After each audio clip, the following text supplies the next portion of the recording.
Super ShowDown is in the books, and we are going to break everything down as my co-host Michael Gross joins me today for an over 2-hour review. Yes, 2 hours of the breakdown of this pay-per-view. And as the title says, we break down the good, the bad, and the what, the you-know-what, right? The WTF part of this pay-per-view. And we give our overall grade at the end of the show. But we really dive into everything that you would want us to dive into, including right at the top of the show with the Goldberg Universal Championship win. And keep in mind, we did not see SmackDown prior to the review of this show, so we speculated on a lot of things that could happen, of which much of it may or may not be answered on SmackDown that just finished up as I record this. So keep that in mind. But first, a word from our sponsor. So, are you guys tired of those really large cable bills? Well, why don't you do what we're all doing? And that's ditch the cable company, right, guys? Cord cut. And that's what we can do with Cable to Stream.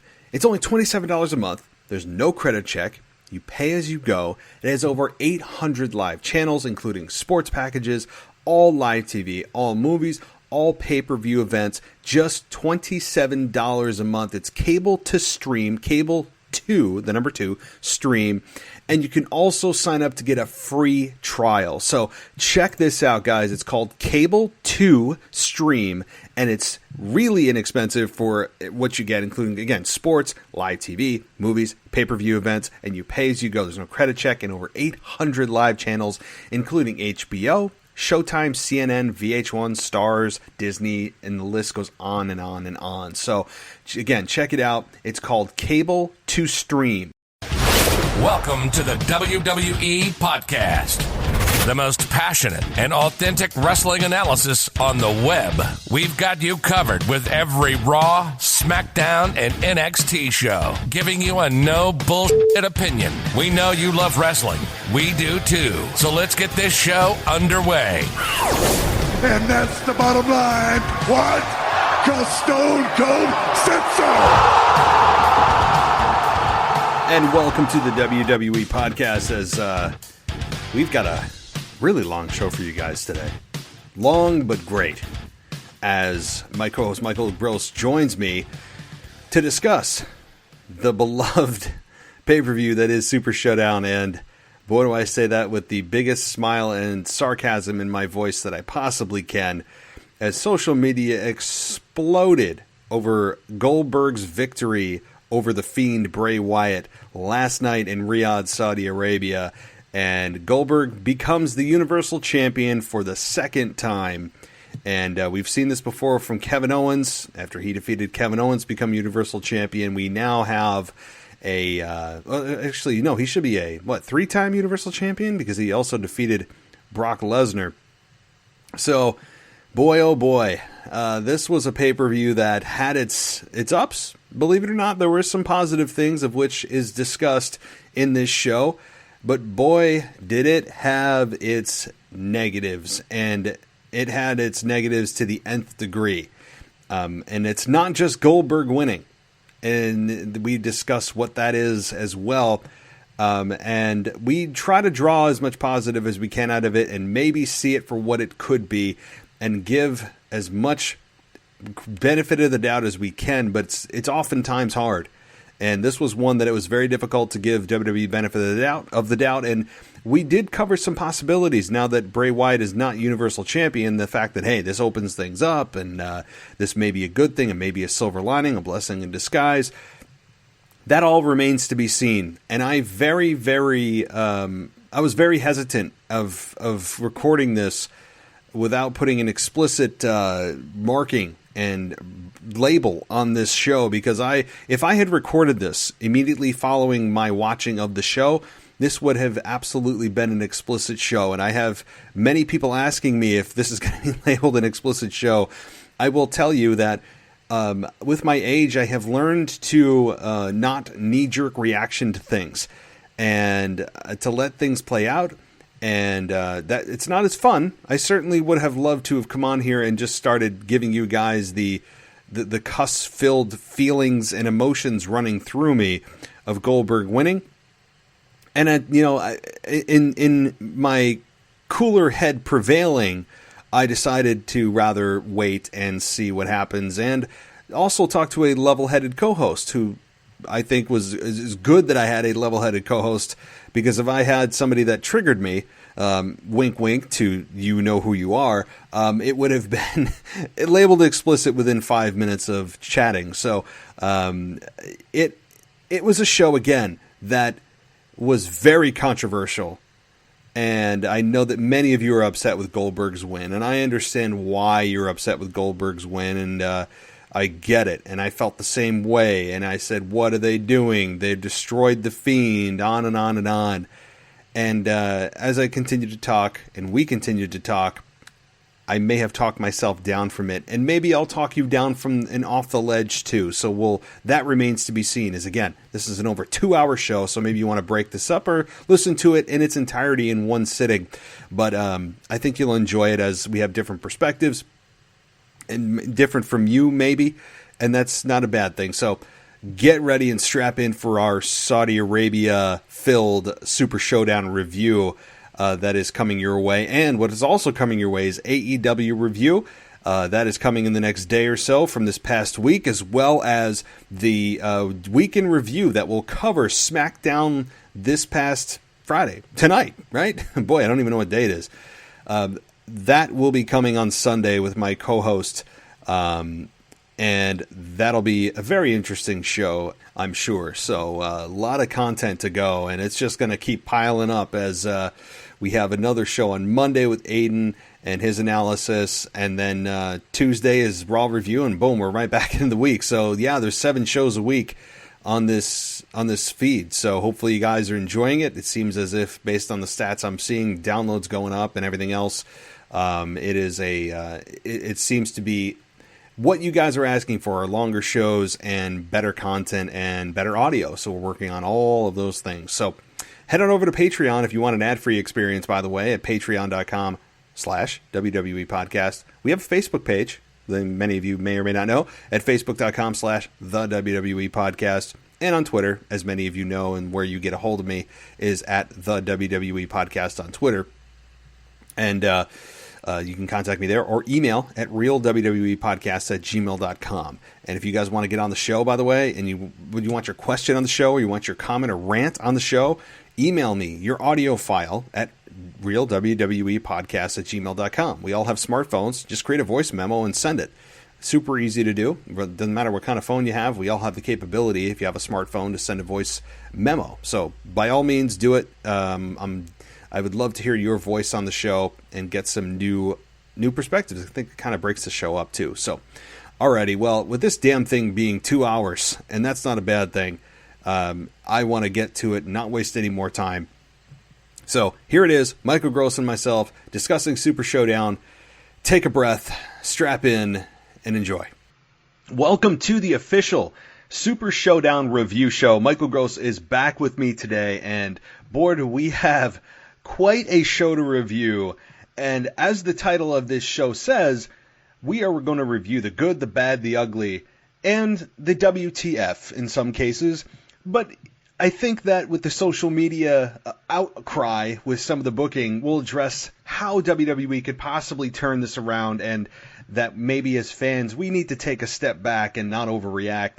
But Michael, welcome back to the show. Glad you could be here. Thank you, sir. And as always, I'm incredibly humbled. I love being on the show, and I love the reactions I get. So I want to do more in the future. So I'm really looking forward to having a great show with you today. And I think we will, because there is no shortage of things to talk about. And I really, I could start at the very beginning of the show and go, in order of how the matches went. But I think we have to do the fans a service here and talk about the number one topic that is going through the minds of fans. And that is Goldberg winning the Universal Championship. So I'm going to contain my thoughts for a second.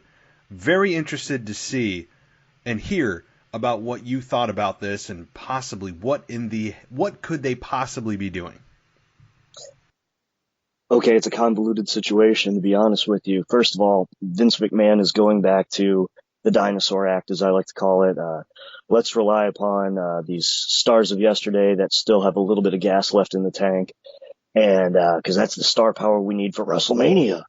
And he's not realizing the fact that these people are not putting on the matches that they used to, let alone sometimes in Goldberg's case, they weren't ever known as exact technical wizards in the ring. What McMahon thinks is that Goldberg is going to be the one who's going to put, he's going to fill the stadium to, capacity crowd. He thinks it's going to be, a WrestleMania 3 moment because Goldberg's headlining, and that's fine and dandy maybe 20 years ago, but let's realistically look at it. We killed the most over heel in The Fiend. We killed a beautiful character. We snapped something that was special.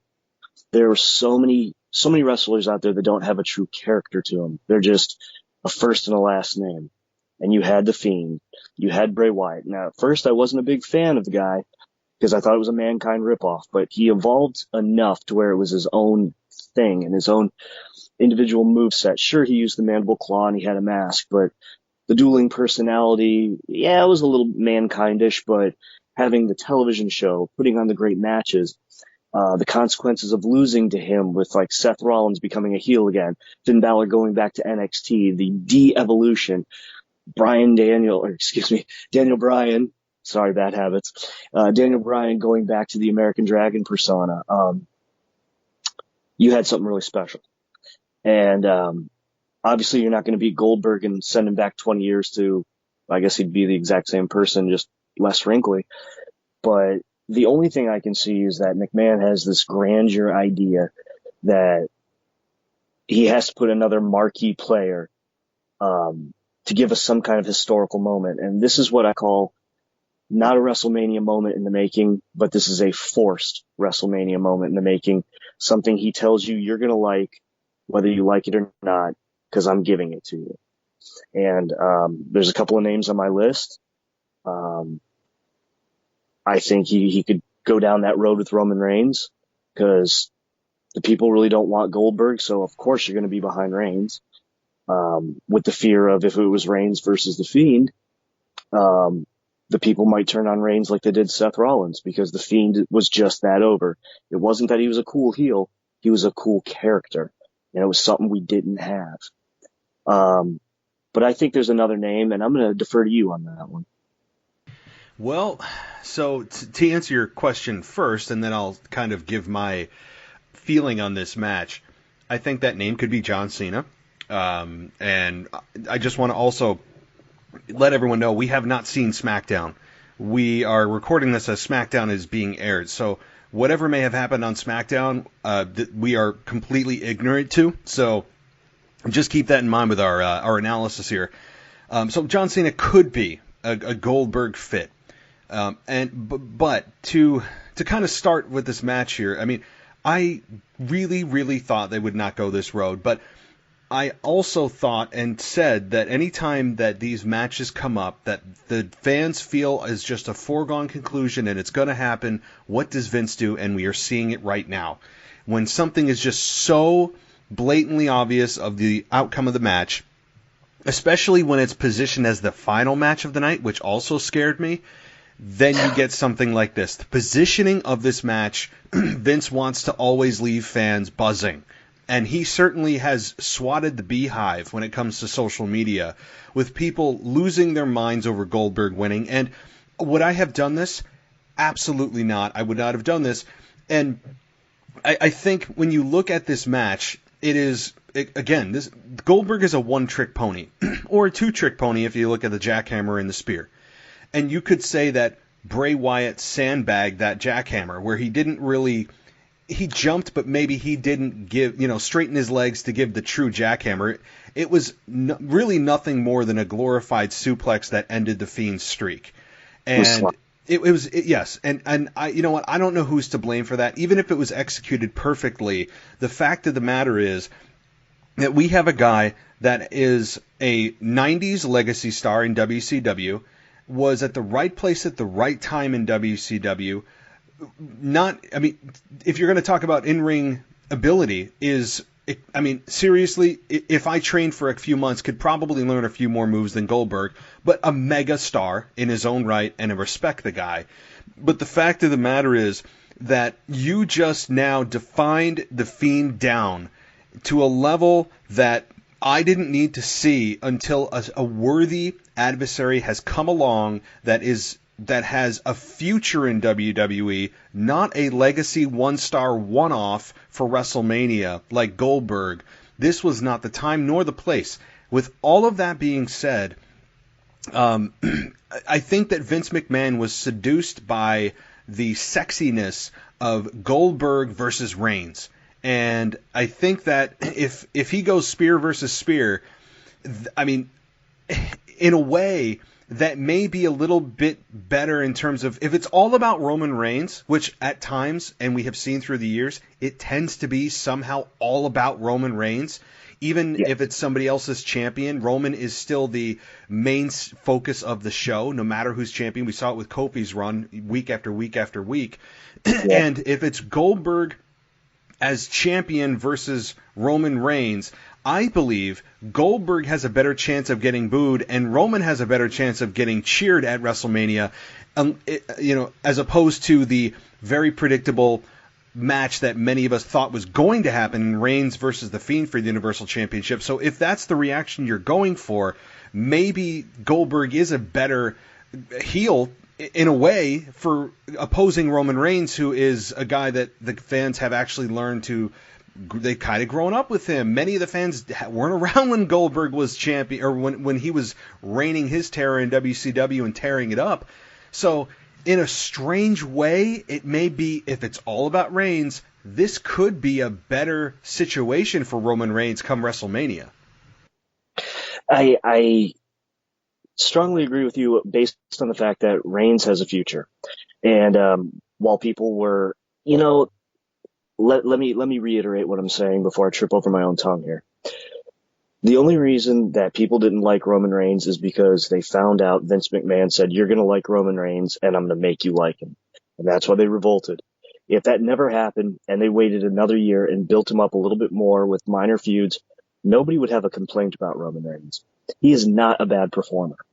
In fact, he's a lot better performer at his size than people were 20 years ago, when they were just doing the kick, punch, body slam, don't leave your feet kind of thing. He's not exactly a super heavyweight, but he's a big guy. But the guy can move. The guy can fly. He has electricity. He's got the spark. He needs to work on his selling a little bit more, but when you're pretty much the invincible guy, you don't sell as much as the rest. But aside from that, he's not a bad performer, and he does have quite a future. Now, if it's John Cena, Cena's future is come and gone. He's in Hollywood now, and I could see this almost being a revolt for many reasons. One, then it would, correct me if I'm wrong, wouldn't it overtake Ric Flair's title history? Yes. Well, is he tied, or is he about to break Ric Flair's record? Hold on. I'm gonna Google that. And while I'm doing that, you can continue while I'm looking. Okay. And if that happens, first of all, I guess we're all about beating streaks and all about beating records, with Undertaker's being gone. And so if Cena breaks Ric Flair's, it's like nothing sacred in wrestling anymore. And so that might not sit so well with the fans.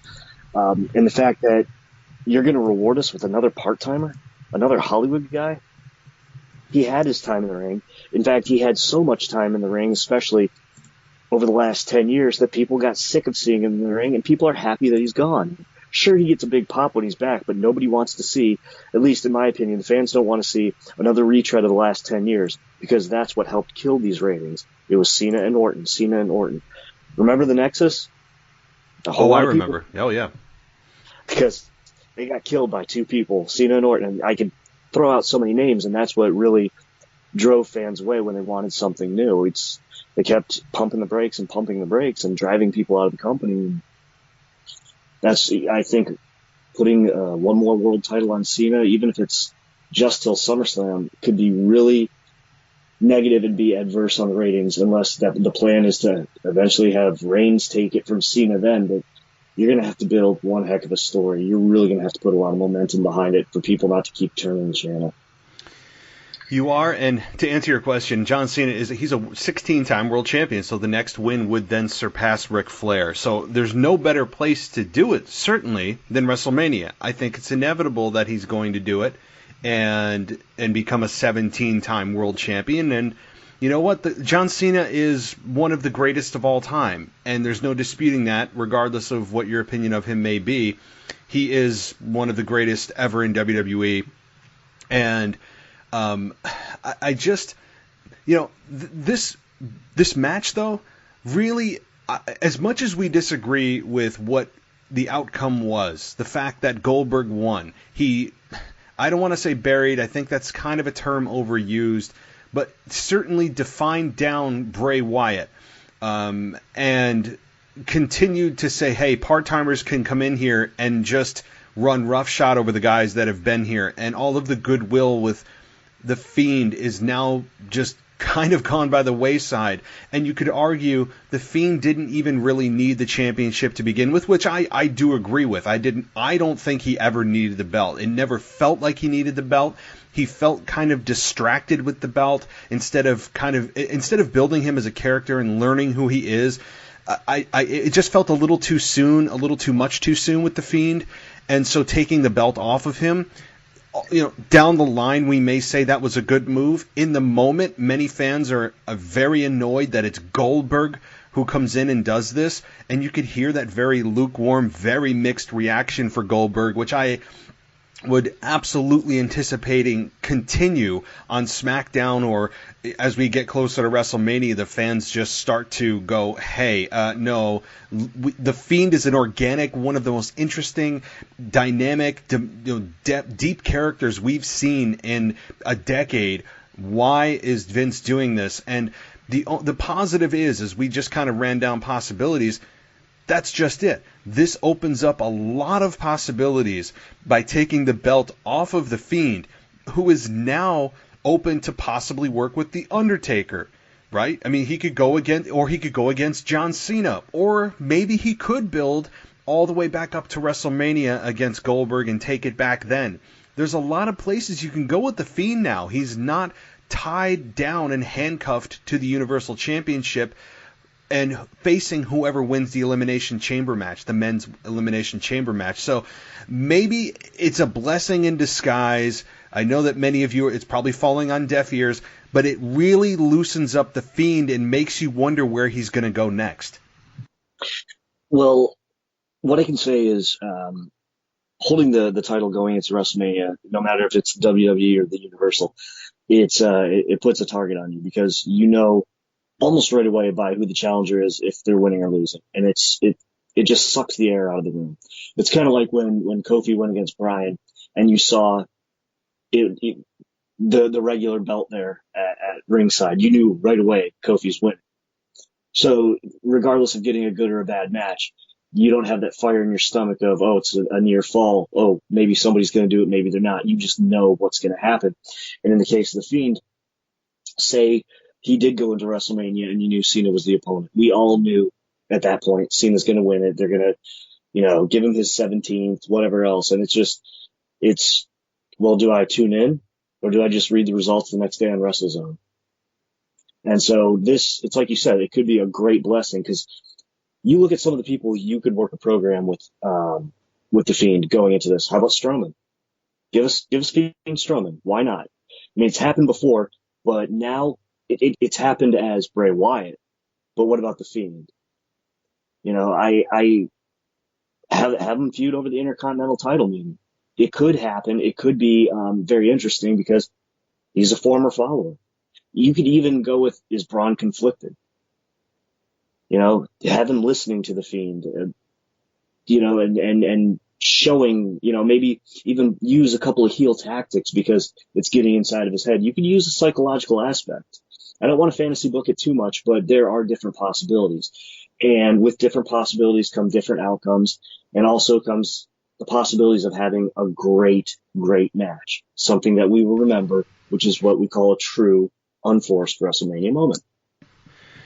And that's just it. I don't want these forced WrestleMania moments. I don't want people to tell me it's a WrestleMania moment as it's happening, like Michael Cole just can't help himself when it happens. I mean, I've heard it. I mean, I remember when The Rock came out with Ronda Rousey and went face-to-face with The Authority, or when Stone Cold comes out every time, a WrestleMania rolls around and hear Michael Cole say, "This is a WrestleMania moment." It's like, no, now you're ruining the moment by telling us this was a moment.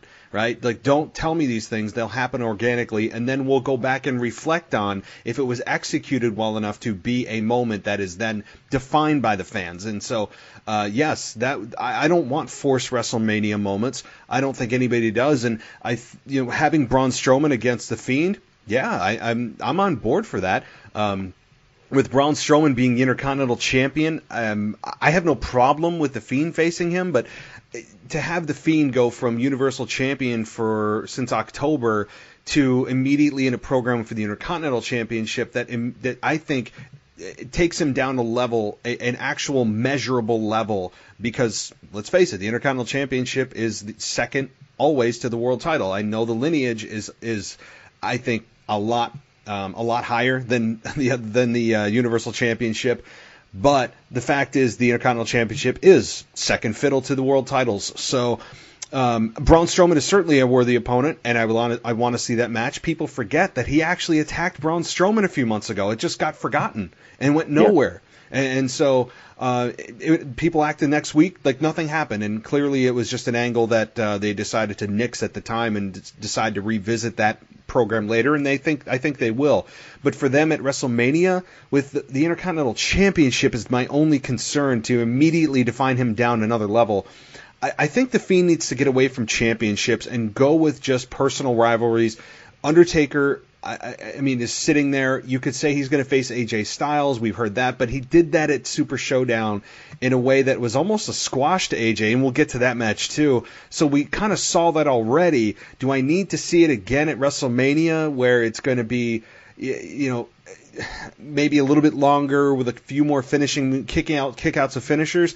It wouldn't be a bad match, but maybe The Fiend is indeed the next opponent for the Undertaker. But again, see, we're already talking about all these possibilities. This is the benefit, if there is one, of Goldberg winning the Universal Championship, because we have no idea what The Fiend is going to say or do. And again, as people are listening to this, I'm sure they're saying, "Oh, well, you got to see SmackDown.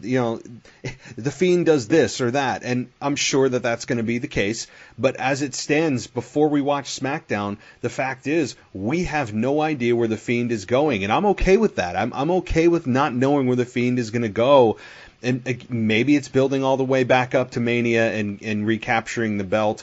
I don't know if I'd do that. I never felt like the Fiend needed the Universal Championship. Did you? I felt like Bray Wyatt did. I don't feel like the Fiend did. The Bray Wyatt character was beautiful. It was great. It had momentum. It had legs. It was a great character. And his first run with it was very forgettable. It wasn't terrible, but it was too short and just kind of, I don't want to say convoluted, but it was just a dry run, Now, as far as the Fiend goes, it's like Mankind, okay? And I hate to compare them too much, so please don't read into it. But the fact is, Mankind never really did win the world champion, or he never did really need it.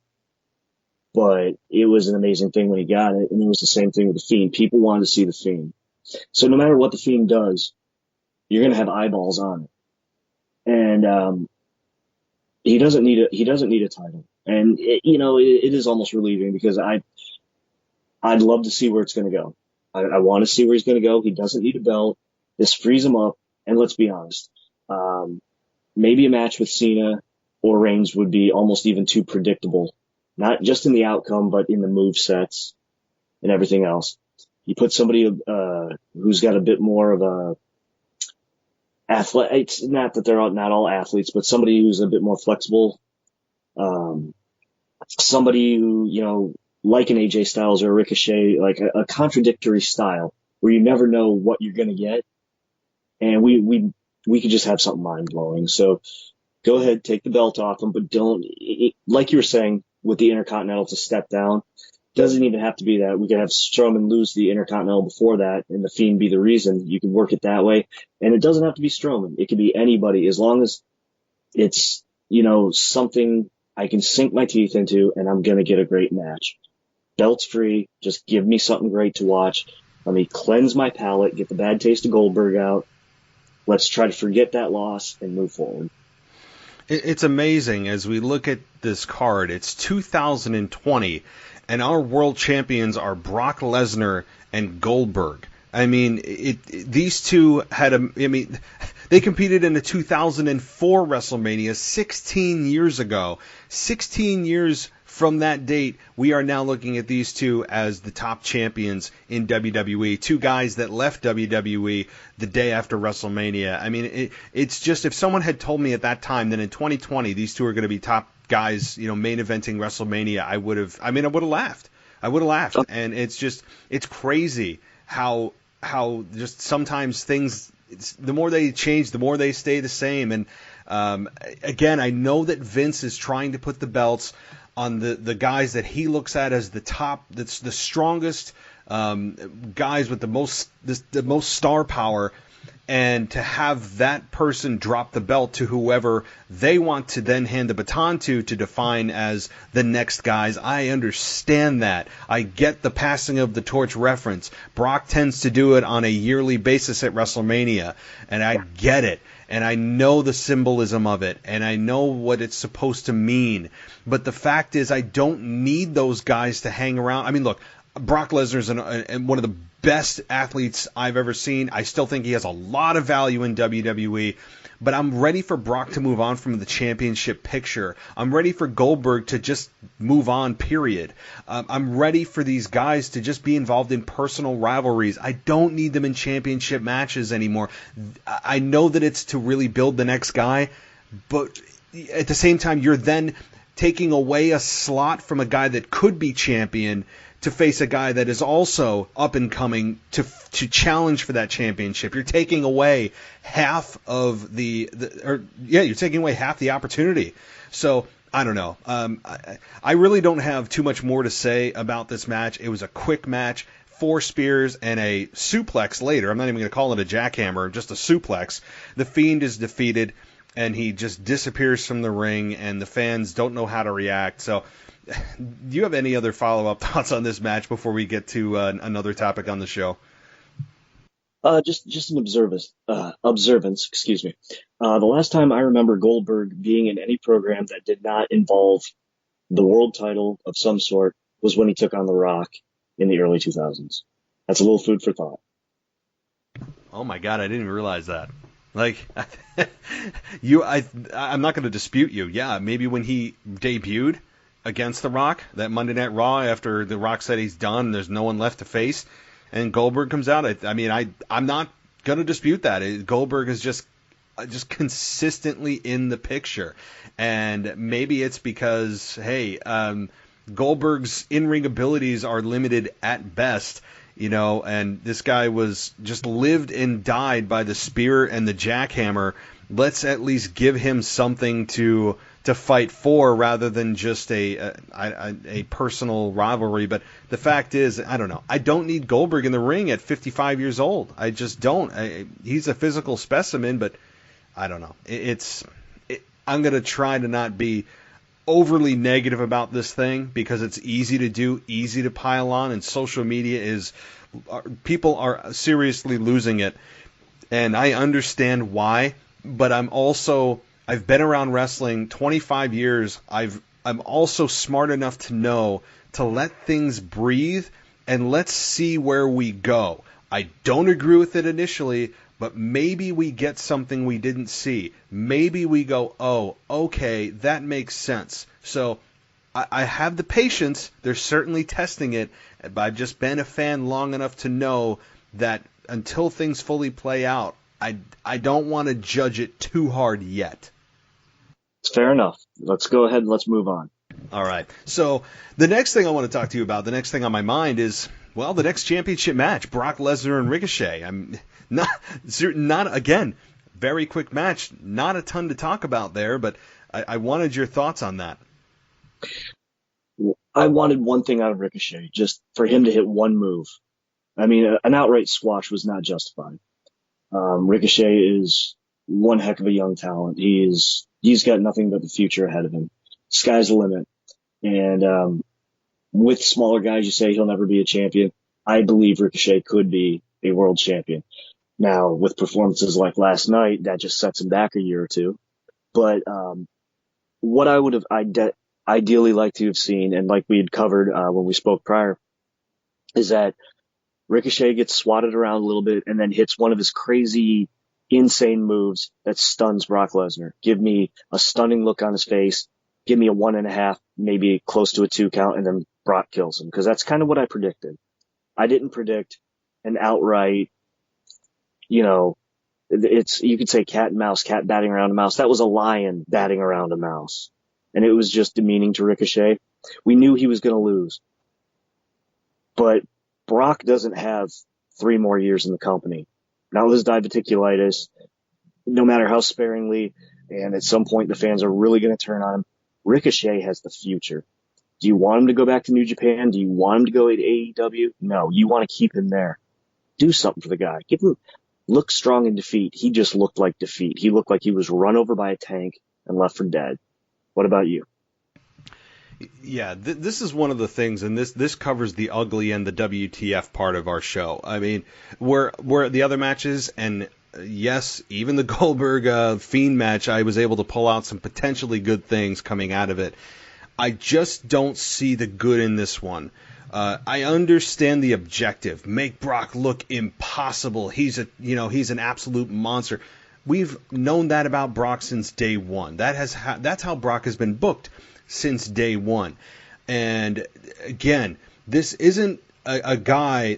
Ricochet's not a guy that is going to be on the outs from WWE in the next couple of years. He is a young guy he's ultra talented. He went toe-to-toe with AJ Styles for the United States Championship, was United States Champion, and then he meets Brock Lesnar, and we all knew Brock was going to win. And I said the only way they can screw this matchup is to have a Kofi Kingston special. And while he didn't have a Kofi Kingston 8-second special, he certainly was second fiddle to that. I mean, it was kind of the little brother of that style of match. And it just, there's no good in that.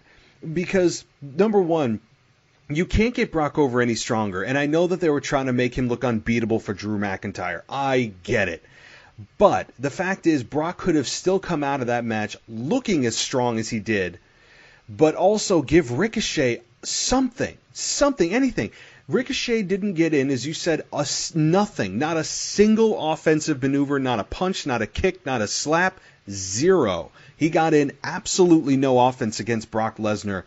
And yes, if this was in a UFC cage, I mean, maybe not, right? Like, I understand if this is a true fight, Ricochet probably would have actually get some shots in, but I understand the size difference. I understand all of the dynamics on that and the psychology, but this is a huge roadblock for Ricochet. It's not a career killer, but it certainly hurts him in a big way for all that he's done to not even get a single licking against Brock Lesnar. It was a damn shame to see. For what? The sacrifice of, or the quote, benefit of making Brock look even more inhuman than he is. That to me made no sense whatsoever for Ricochet not to get any offense in. As you said, something quick. And I thought they would play on the speed that Ricochet was able to get, just some quick something in with his feet or his hands, anything. And we got zero. I was very, very upset about that outcome. Even more so to some degree, more than the Fiend and Goldberg. Look, and short but sweet, the ugly of this match, because the whole thing was ugly, is one person got elevated, and that's Drew McIntyre, and he wasn't even there. And that's the saddest part. We took a guy and we set his career back a year to a year and a half for being a credible or viable threat to any kind of major title. I mean, sure, you can toil around in the Intercontinental and U.S. belt areas or the tag team ranks, but we know that those belts have been diminished since money in the bank briefcase means more, and winning the Royal Rumble means more, and the Elimination Chamber means more, and the elevation of the King of the Ring means more. So what does this do for Ricochet? Nothing. And it really upset me. Yeah, it upset me more because you can say, what's the Fiend going to do after this? He's going to have a WrestleMania opponent. Well, right now it looks like Ricochet is going to be demeaned into the Andre the Giant Memorial Battle Royal, which only big guys win, and it really doesn't elevate their careers at all. So it was very ugly all the way around. We hurt somebody's career. We didn't kill it. And if anybody can bounce back, it's Ricochet, and pardon the pun on that, I know. But the fact is, I mean, he has so much talent that even if he doesn't cut a promo, he can be somebody who gets over on just pure in-ring ability, especially if he's going against an AJ Styles, or if he's wrestling against Humberto Carrillo or Angel Garza. We can see matches that we want to tune in and we want to watch, and slowly we're going to forget about this. That's what we have to do in our minds. We just got to kind of say it happened. Vince McMahon's out of touch. We hurt Ricochet's credibility, but time heals all wounds. And it sent the thing is, though, the biggest thing that came out of this is it sent the message very loud and clear to fans that this guy does not belong in the WWE title picture at all. Like it's as if Brock is in another stratosphere right now, and I don't want that feeling with everything Ricochet has done up until this point. To then take 8 steps back is the opposite of any match that you have with anyone ever, whether it's a house show, a TV, or pay-per-view. Both guys should usually come out of the match better and elevated, even in a loss. This is a loss with a guy up and coming that you just not only stunted the growth, but as you said, set him back a year, maybe more, to really wash this off of him and get fans to forget. Yes, time is going to be his best friend for fans to go, oh yeah, he faced Brock one time, but that was so long ago. We aren't there yet. This just happened. So Ricochet's character is going to hurt for a while. And yes, as you said, he'll toil around in the mid-card for quite some time. And I don't think that he's going to be champion probably in the next year. I mean, I don't see it coming. I'm okay with the slow burn, but man, you talk about a momentum-killing match. This is the best way. This is Exhibit A for momentum-killing matches, and I feel bad for Ricochet coming out of this. And there's just no good from this. I just don't have anything else to add. Do you? The only thing I want to add is that Vince McMahon has such a penchant for getting former UFC stars and pushing them to the moon. Or in Cain Velasquez's case, just trying to throw him out there, and hope people confuse it for a real bout. But the fact is, I wish he would go back to like the very first UFC and watch how the incredibly smaller Royce Gracie won the whole tournament, which was a repetitive tournament in one night over gigantic monsters, and realize the small guy can win. If you love getting these former UFC stars so much, why don't you watch the product when the small guys were taking out the big guys? It can happen. You're listening to the WWE Podcast. We'll be right back after this short break. So, are you guys tired of those really large cable bills? Well, why don't you do what we're all doing? And that's ditch the cable company, right, guys? Cord cut. And that's what we can do with Cable to Stream. It's only $27 a month. There's no credit check.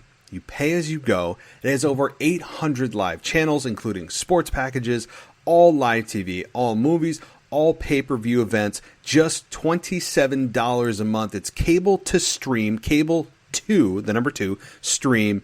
And you can also sign up to get a free trial. So check this out, guys. It's called Cable to Stream, and it's really inexpensive for what you get, including, again, sports, live TV, movies, pay-per-view events, and you pay as you go. There's no credit check, and over 800 live channels, including HBO, Showtime, CNN, VH1, Stars, Disney, and the list goes on and on and on. So, again, check it out. It's called Cable to Stream.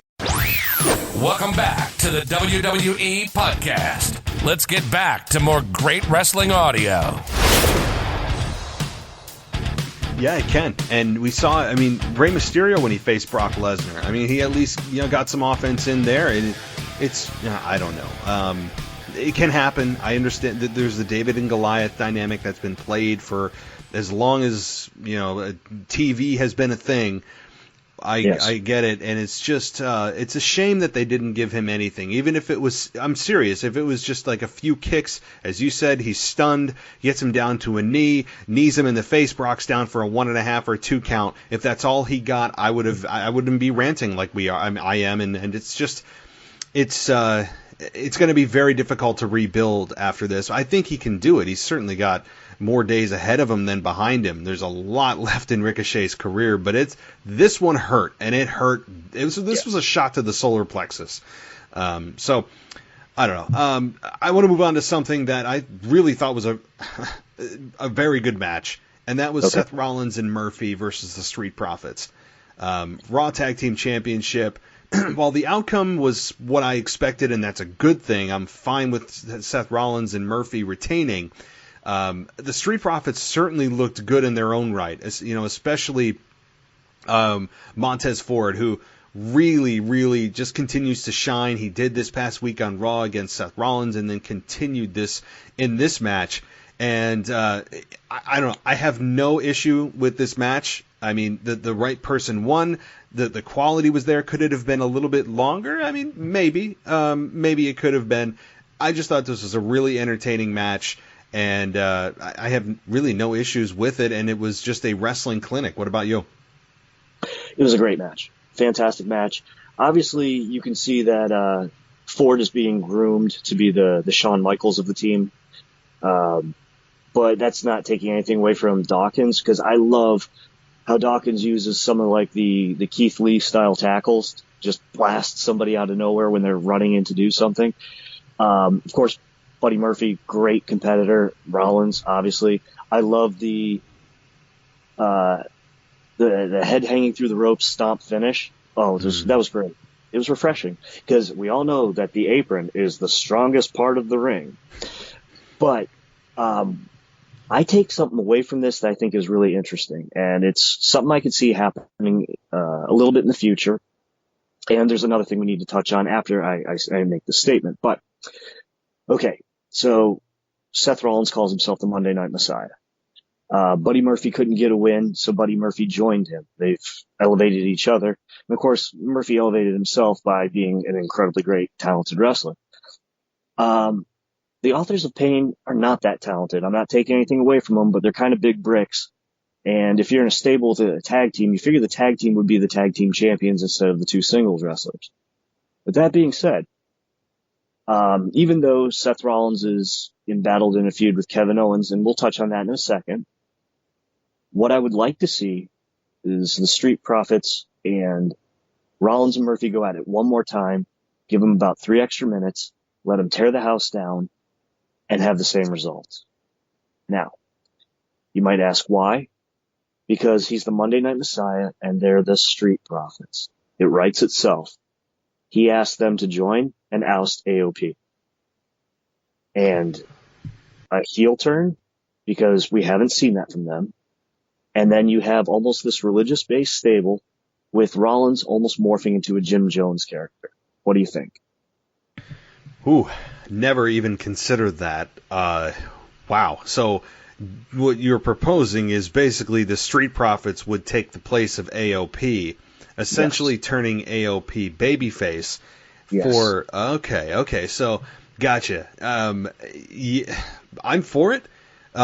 With the name of the Street Profits and the Monday Night Messiah, certainly the religious terminology is there for them to make this a thing.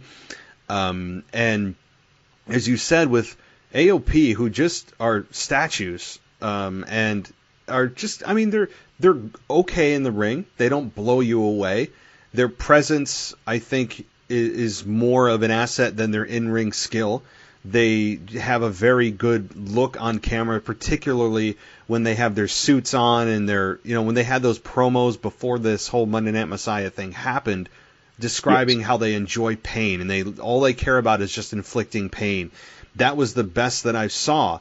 we haven't heard really a thing from them since that time, other than speaking a few words. Same with Murphy, to be honest. I mean, we haven't even heard why Murphy joined, to the best of my knowledge. I mean, he's just been kind of a mute since he joined. I would like some kind of reasoning or something, some kind of substance to give us the reason why. Why did he join Seth Rollins? Give me, or remind me if I maybe forgot. It just seems like he's getting zero mic time. But to your to your proposal, or to your theory, I'm for it. I'm just curious as to how they could. I mean, AOP is not a likable team. They don't have a whole lot of kind of organic, underlying kind of boiling over fan support for that team. And they'd have to do some groundwork. They couldn't just do it on Monday Night Raw. They would have to start teasing the AOP being frustrated with Rollins and Murphy instead of carrying those belts instead of them. They'd have to tease it for weeks and weeks and weeks, and then build to that moment. Again, this could happen, but there'd have to be a lot of groundwork laid. So yeah, that certainly is intriguing. I thought about this as I was watching the match, and it's just like it hits me if Rollins starts dialing back the when he cuts his promo and it gets real loud and his voice kind of cracks, because I've got like this, I'm 44, but I got this Muppet voice, it is what it is. And he kind of has a Muppet voice too. More calm when his promos are very calm, or when he delivers a promo when he's calm, his message is better than when he's ecstatic. Because when he's ecstatic, it makes it look like his first run when he had, J&J Security, and it was just terrible. And, the Street Profits always carry the red Solo cup. Well, he offers them a new cup like Jim Jones and his cult down there drinks from the Kool-Aid, the magical Kool-Aid. And he just enlightens them after they couldn't win. I'll show you the way. And it can go Nation of Domination style, where eventually Ford becomes the leader and ousts Seth Rollins, because we elevate him. Buddy Murphy, I would say, is like the lead disciple. I would let him speak though, because you're right. He doesn't need to be a mute. In fact, I would have Rollins always talking to Murphy, and that start to plant the seeds for AOP to get angry. Like, why is he talking to him? What about us? It could be really interesting. Now, switching gears real quick, because I know I'm kind of erratic when I speak, because I get so excited. We still have Seth Rollins in this feud with Kevin Owens. So you and I have discussed in the past who is supposed to have Kevin Owens back. And a light bulb went off in my head. So if Buddy Murphy is going to be like Rollins' best friend and his like lead disciple, so to speak, Kevin Owens, you could have a vignette where he calls him. He's like, I know we don't get along, but you're the only one I trust. I've known you forever. Kind of build it up. And then his tag partner to feud for those titles would be his real life best friend, Sami Zayn. Oh man. Yeah. Yes to all of that. I mean, I having Sami Zayn and Kevin Owens back together, I do not have an issue with, and maybe he could work double duty as he does right now with Cesaro and Shinsuke as the great liberator. I love Sami Zayn's work. I don't know why he's not in the ring right now. Maybe there's an underlying injury for why he's not, and they're just using him as a mouthpiece. And if that is the case, then all bets are off with that. But if it's not, and he can float between both brands, or just dedicate himself back to Raw and stay off SmackDown, as great as as much good as he's brought to Cesaro and Shinsuke, and how much I actually enjoy that group, as little time as they get, I think Sami Zayn could be utilized very well in that team. And if some people have speculated, CM Punk's going to come back, and I've said why I don't believe that's going to happen, with at least in that capacity to be a part of a team. That could definitely be the case. I mean, Sami Zayn though would have to immediately turn babyface, because I don't think doing double duty as a heel and face would make sense. There'd have to be a consistency, but certainly that I would have no issue with that if they were going to bring back that team. We all know how damn good they are in the ring. and how much, honestly, I miss Sami Zayn in the ring. People are starting to forget how good he is in the ring. So I hope at some point he does have back into not just this Jimmy, mouth of the South Jimmy Hart type of role, but really more of a like in-ring presence and part of a tag team that has a belt on his shoulder. So, now you're getting me excited for something that's like 4 steps away, but I like it. I can see it with Kevin Owens, like almost doing angry promos into a phone saying, "You owe me. I can bring up our past. You owe me," something like that, So it's like he's drilling that whoever's on the other side of his phone owes him something. And then, if you want to have a little bit of fun with it, a little tongue in cheek, you first bring him back as El Generico. And that would give, all the classic Ring of Honor fans and the people that know the storied history of El Generico and Kevin Steen and how they've become Sami Zayn and Kevin Owens. It would be a nice Vince McMahon nod to the past, that people do have pasts and, they're not just WWE Universe products. But I could just imagine the athleticism, the matches that those 4 guys could put on. You could work 6-7 month program and I would not get bored of it. And it ties up 4 really good guys and it creates your slow burn with the Profits and AOP. But that's just some ideas.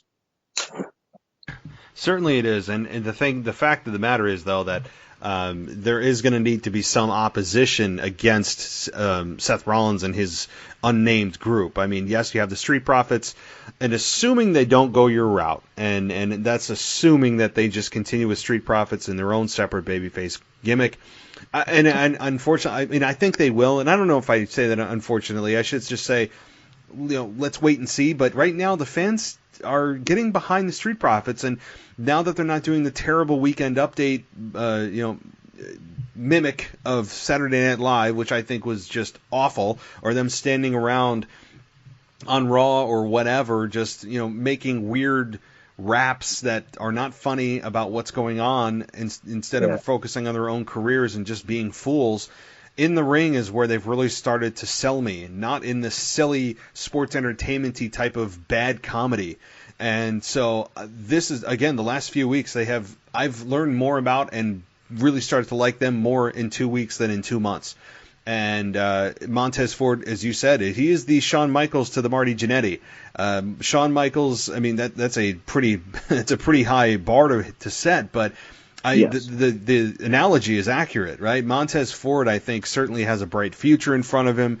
He's kind of like a bigger, stronger Leo Rush, and he reminds me kind of Leo, but he's better in the ring, and he has the charisma of Leo Rush, but he just has, I think, a more authentic type of character where you could get behind him, you believe in him. He could possibly, at any moment he could win the match. And certainly their match here at Super ShowDown was one of the best matches of the night. And again, even in their loss, they win. That's what we're talking about. That is not happening with the last 2 matches we've discussed. So Rollins and Murphy retaining, yes, totally the right decision. And the Street Profits are elevated in the loss. I agree, and that's the thing that we always use that term, organic, and that's what's happening. We are seeing somebody who's losing, but we are happy to see how great they perform, and we are frustrated for them. We have an emotion, and that emotion is strong, and it's a personal heat within yourself, because we want to see it again. We want to see it again, and that's something that I don't want to see Ricochet get destroyed by Lesnar again. I don't want to see those two ever face each other again, but I want to see those 4 men mix it up again and again. I definitely do too, and I know that fans always want new, and I understand that. But this is a rotation of guys right now that I would kind of pause on and go, all right, we can get something more out of this, and definitely I would say, I don't know, Elimination Chamber or even all the way to WrestleMania. I mean, I could see this going that far, and they're just that good in the ring. Their chemistry is awesome, and it will just get better as they have more matches. So from one good tag team match to another, we have the SmackDown Tag Team Championship between The New Day and The Miz and John Morrison. I don't think this was as good as the Raw Tag Team Championship match, but certainly a solid match, solidly booked, easy to follow, not very long again, but the ending of this match was interesting. You had The Miz hit Kingston in the stomach with a chair, which allowed The Miz to roll him up for the 3 count. And again, the right decision was made here. It's kind of paralleling the Raw Tag Team Championship match, where the heels coming in as champions, they need to leave as champions, and that's what happened here. I'm sorry, they came in as challengers and left as champions, and I like that. I like both brands having heel tag team champions. So the right booking was done on both brands for both tag team champions. We discussed it, and before this happened, that the New Day don't need the belts.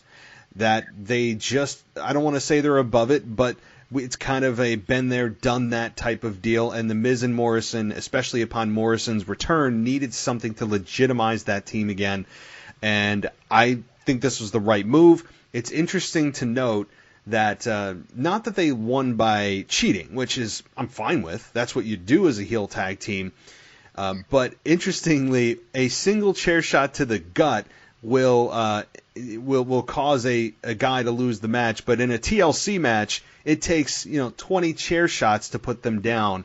It's always just interesting when there's a match that doesn't have weapons, how magnified the weapons become. But when you have a weapon style match, a type of a gimmick match, the weapons are almost kind of props, and it takes an exorbitant amount of punishment with those weapons to put your opponent down. So just interesting, and that's just across wrestling, that WWE booking that's happened for years and years and years, but that's kind of here nor there. But again, solid match. The right team came out champions.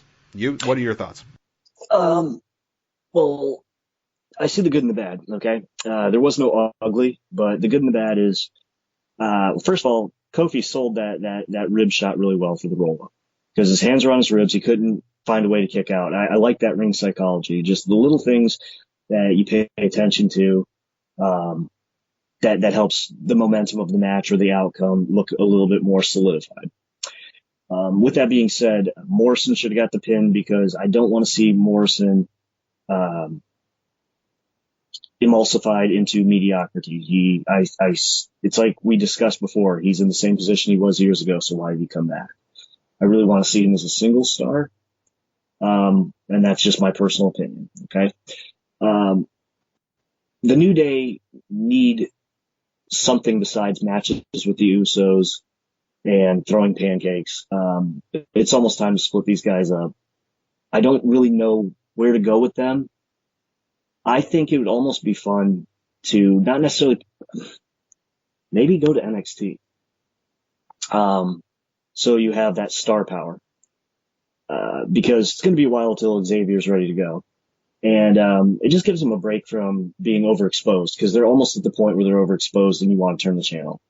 I love the New Day. First of all, Big E's power wrestling in this match was primo.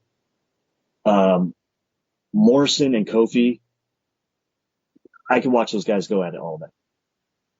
It's amazing. Even if something was slightly botched, they cover for it so fast. They're so good at rewriting on the fly.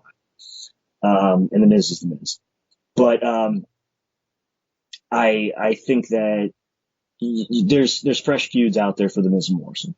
Okay, so whether it be the Usos, which I'm hoping it's not, because like I said, that's another case of overexposure. We're gonna have something different for WrestleMania, or even for Elimination Chamber coming up. We're gonna have a different match. I don't want a rematch. But as far as the New Day go, I kind of want to see. They're great at reinventing themselves. If you look at what they were when they first started, clapping religious zealots, turned into unicorn wearing, pancake throwing. That Bootio thing was just terrible, though. I can't forgive that, and I can't forgive pulling the pancakes out of the clothing. That's just disgusting. Sorry, I've ran restaurants most of my life. It's just disgusting. With all that being said, I would almost like to see, if you're not going to put them on NXT to help elevate NXT, or even, this is going to sound weird, NXT UK, because you've got star power, American star power, which would help eyeballs there. I would like to see a darker version of the New Day. Not necessarily Nation of Domination racial, but just a darker, more serious, a little bit of a change up in the gimmick. Maybe, you've always got the rainbows. Well, they talk about the dark side of the rainbow. Change up their look a little bit.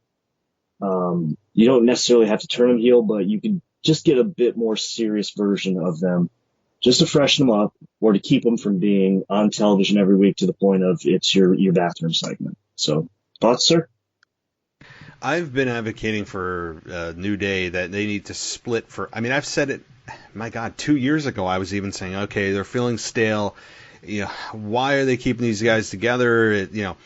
And yet they continue to keep them together. And I think it finally dawned on me that while it's a very obvious thing to say, it didn't really settle in with me of the reason behind the WWE not breaking them up. And I don't know if they ever will, simply because this group is a cash cow for the company. They are a business first and foremost. And as stale as they may seem on air, they sell more merchandise than virtually anybody on the roster. I mean, because they have so many different things that they're marketing. They have a cereal, they have their unicorn horns, they have their outfits. I mean, they have wristbands, they have all these things that WWE has marketed, and they continue to pull in money for the company. And as a business, your job is to make a profit first and foremost. So as stale as it may be on the air, the fact that they're a cash cow for the company makes it very difficult from a creative standpoint to disband this group, and I totally understand that.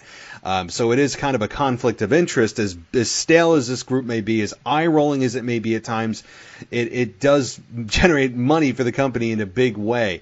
So again, if WWE was to disband this group, they better think long and hard about really making this decision, because this is not groups just break up. That's just time.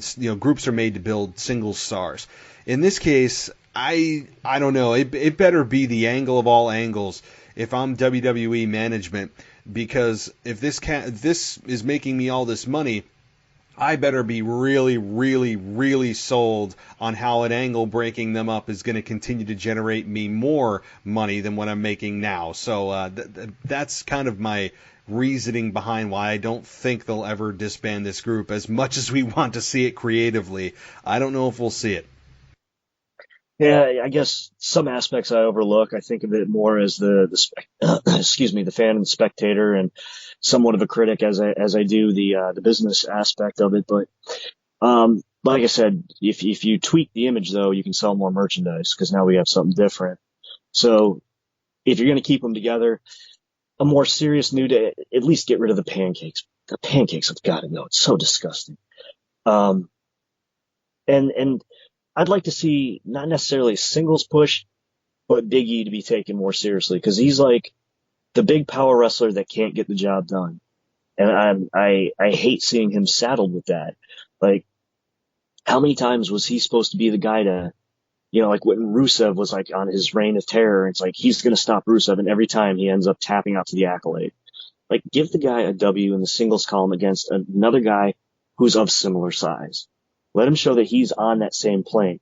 From what I understand, a lot of things I've read, including Braun Strowman, nobody can out bench press the guy in real life. So if he's that strong, he should get a win over somebody who's equally as strong. It just kind of makes sense to me.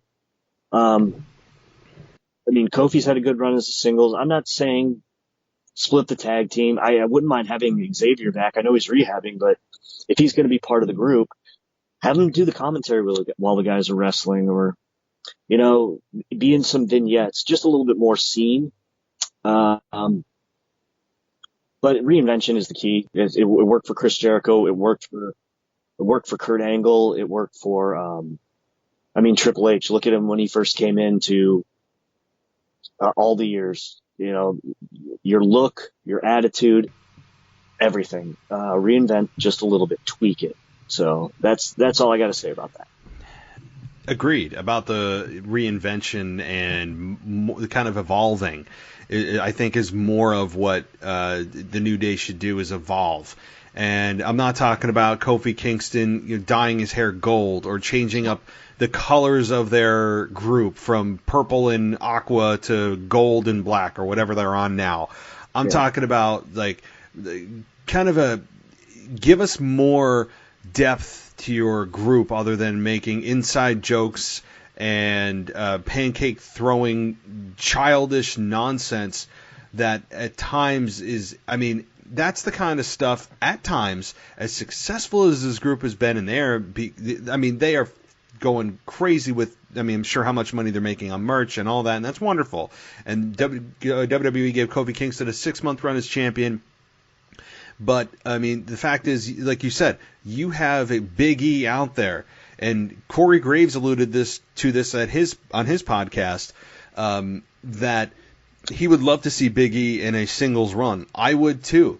Big E is a guy that is and could be a big star coming out of this group, and you don't have to disband the group to give him the push. You could just have the group supporting his push. So they did that with Kofi, and I think Big E would be a guy that the fans would get behind because he's been there for so long. He's the good soldier. He puts on great matches. He's entertaining. I mean, he's had some embarrassing moments. He's had some eye-rolling moments, as a lot of the group has. But he is a legitimate performer that you could get behind based on his size and his strength if he just takes those silly colors off and competes for an actual opportunity for a championship. At times, again, the New Day have been where if you have a friend that's a fan of wrestling and they only kind of come around for WrestleMania season, and you have that friend over watching like a SmackDown during the middle of the year, and they see a segment with the New Day, they're going to say to you, this is why I don't watch wrestling. It's these type of eye-rolling bad comedy segments.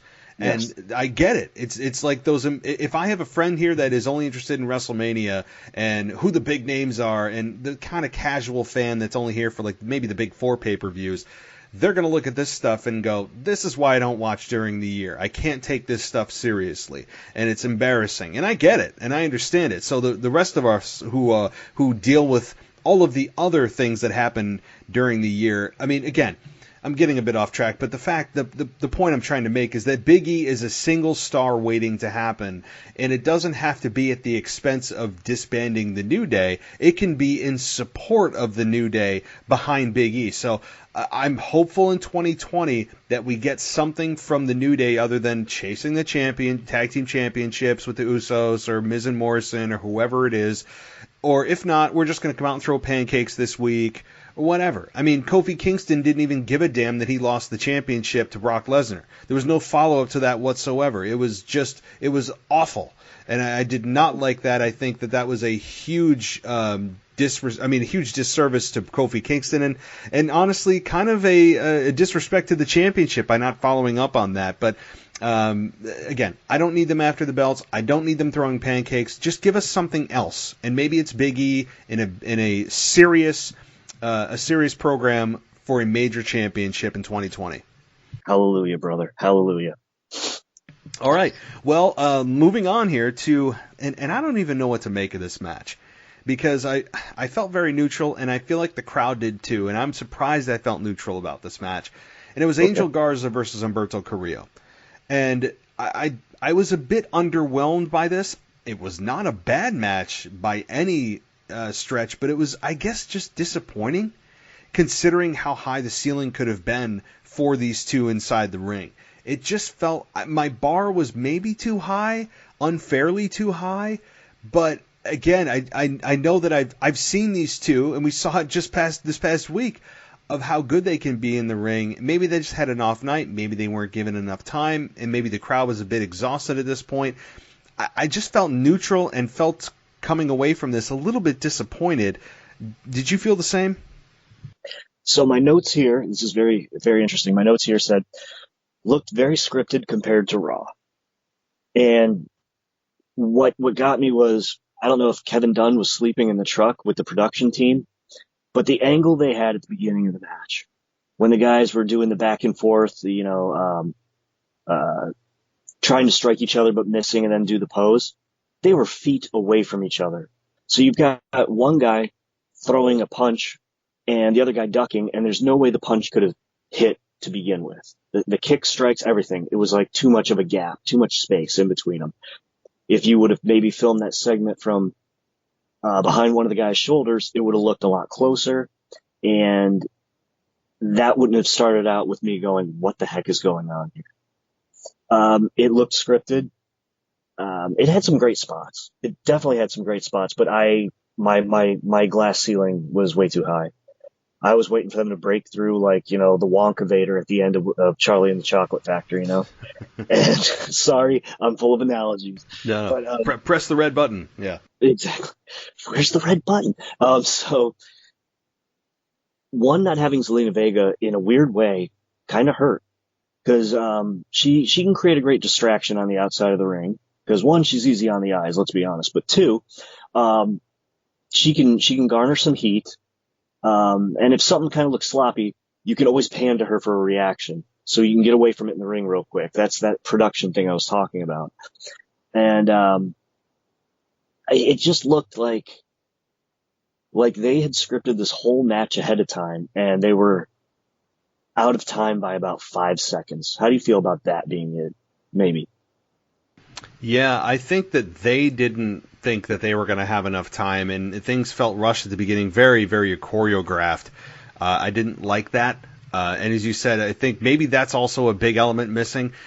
There are times where I forget how valuable Zelina Vega is and how damn good she is at her job, and I've sang her praises many times on this show of how good of an intangible she is, from the just the emotional investment she makes me buy into, that every move at ringside that happens is life and death, and it doesn't feel like she's acting, it feels authentic. So whatever, she just has it innately built into her to make you believe, and she cuts damn good promos.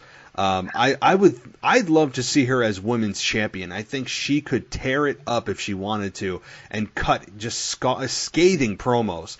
And again, I can't say enough about Zelina Vega. So her absence certainly didn't help the situation. Their lack of time, the production value, and maybe these two just had an off night on top of it. And so I'm going to chalk this up to just kind of like, okay, everything was off tonight. I'm not burying this by any means. They can certainly recover. It was just a forgettable match, and that's okay if you have one of those every once in a while. They could heat this back up very quickly on Monday night. And I'm certain that they will. I mean, we already know what's happening on Monday night. I believe it's Angel Garza and Humberto Carrillo versus Andrade and I'm sorry, no, I got that mixed up. It's Andrade and Angel Garza versus Humberto Carrillo, and is it Rey Mysterio? Do I have that right? Mysterio, if he's not still crippled from that beatdown, yeah. Yeah. So that's happening, and don't worry, WWE will make sure to let you know approximately 27 times that they're going to Brooklyn on Monday versus a city that they're embarrassed to be in, because they won't mention them at all, or just mention the state, which I've made that very clear is just so small of them to do. But again, this program could easily be heated up. I think it's going to be forgotten in the minds of fans, and it's just kind of like a match that is going to be easily recoverable. What do you think about that? Oh, absolutely. Especially when you bring Andrade back into the mix, because Andrade Cien Almas is so incredibly talented, and I like the style that he doesn't go completely luchador. He uses a lot of technical moves. I love the fact that, instead of your typical high flyer kind of thing, his finish is the hammerlock DDT. It's sweet. It does the job. He makes it look crisp, and I love a good crisp DDT. Because, the move did get played out for a while when it was Raven's finisher. It meant something when it was like Arn Anderson's second go-to finisher, or Jake the Snake's when the short arm clothesline. We all know what's coming next, and he makes a DDT look good and special again, makes it feel like a finisher. Adding him into the mix, and I had speculated when we talked about on Raw, eventually Carrillo joining the group. I would love to see that. I think there's some magic here, and they're going to recover. They're definitely going to recover. I think people will just forget about this match. They're obviously not top tier names in the company yet, so what happens now can be forgotten real fast, within a month fast, within weeks fast. And they just keep doing what they did on Raw. People are going to pay more attention to them in the ring and forget about the Saudi Arabia show that a lot of people boycotted to begin with anyway. That's a good point. I mean, you got to remember how many people just said, "I'm not watching this damn show," and there were quite a few. I mean, I know that for sure. So, on to another match, and this is the kickoff, and then I want to get to the trophy, Sure. The whole conundrum that was. So the kickoff show, we had the Viking Raiders and Carl Anderson and Luke Gallows. I mean, again, this kind of like the Angel Garza match, it felt a little bit forgettable, and it's unfortunate given where Carl Anderson and Luke Gallows have kind of been defined now, even with AJ Styles, and it's interesting. It's almost as if AJ hasn't lifted up Luke Gallows and Carl Anderson. It's almost as if Carl Anderson and Luke Gallows have brought down AJ Styles. I don't like feeling like that because AJ felt like a really top guy, and now with the OC, as much as they have good chemistry and all that, it's just it feels like he's been brought down to their level instead of bringing them up to his. And that's not a shot on these guys. It's just how they feel on air and how they've been presented. So in this match again, I mean, we had Anderson and Gallows get the pinfall here, and they reminded us that they're the best tag team in the world because that's the trophy they won the last time, of which obviously means nothing. I mean, this was kind of a forgettable run-of-the-mill match. What did you think? Oh, yeah. In fact, I'm going to go one step further and say that I was surprised they let the OC win. I really thought this was the Viking Raiders just to take it home in about 7 minutes. What does it a disservice is these four men have wrestled each other multiple times in Japan and Ring of Honor, especially through the merger of the two. And if people aren't familiar with, definitely go through YouTube, check it out. It's War Machine against Bullet Club, and it's amazing what they can do. And this is another case of you're being governed. Vince McMahon doesn't want these spots because you're too big. He doesn't want those spots because we're not going to use that type of violence, this, that, and the other. And as far as AJ Styles being lowered through his association with him, 100% agree. 100% agree, because they were going to let OC walk until they conned him into a new contract with a ton of money and gave him I hate saying this, a forgettable title run. And BS wins like, the greatest team in the world, which means nothing. Because these Saudi shows theoretically mean nothing, even though we've had a few title changes. When I see the OC go out against Ryder and Hawkins, I know the OC are going to win. I see them go out against the Usos, I know they're going to lose. They're into that bracket where you can predict their wins and losses. And it's terrible because Gallows is a giant man. He's a giant, imposing man. And he's a lot more talented than what they let him do. Carl Anderson can do a lot more than what he's supposed to do, but he wrestles as a tag team expert instead of using his singles arsenal. And I get it because he's part of the tag team. But part of that big payoff is you got to count ring lights. And now that you're with AJ Styles and he gets a few losses, it looks like you've made a collection of people that are going to have predictable outcomes. That's the way I see it. Yeah, you have. And as you said, looking back at those matches, I've seen some of the footage of that, and it's almost like you said. I mean, the reason that those don't live up to what we saw last night is just that. I mean, it's the proverbial handcuffs that WWE puts sometimes on their performers of the style that they want to see, not necessarily what they're capable of and could get the best reaction. So they're just being conformed to the WWE style, which at times you see is a net negative. And in this case, it's unfortunate. But they're on the kickoff show. Some people don't even watch the kickoff show, much less watch the main pay-per-view of Super ShowDown. So I don't think many people will remember this, nor will this even be brought up or probably even addressed or matter come Monday night. So I'm surprised too. The only thing again is the fact that the Viking Raiders didn't go over, given the push that they've gotten as of late. It seems as if the Viking Raiders needed this more than Carl and Luke did. But anyway, getting to another match, honestly a surprisingly big match, simply for the fact of not just The Undertaker returning here, which, again, we had an idea that The Undertaker was roaming about. Even the announcers made it known that there were rumors and sightings of The Undertaker, so it's interesting if WWE planted that, or if they just went off what the reports were on the new websites, the wrestling websites, and it wasn't supposed to happen. Interesting that they still did that. But nonetheless, not just the fact that AJ Styles and The Undertaker had their interaction, but really R-Truth, which I don't think should be overlooked here, of getting the pinfall over Lashley and then defeating Andrade. I really enjoyed seeing this.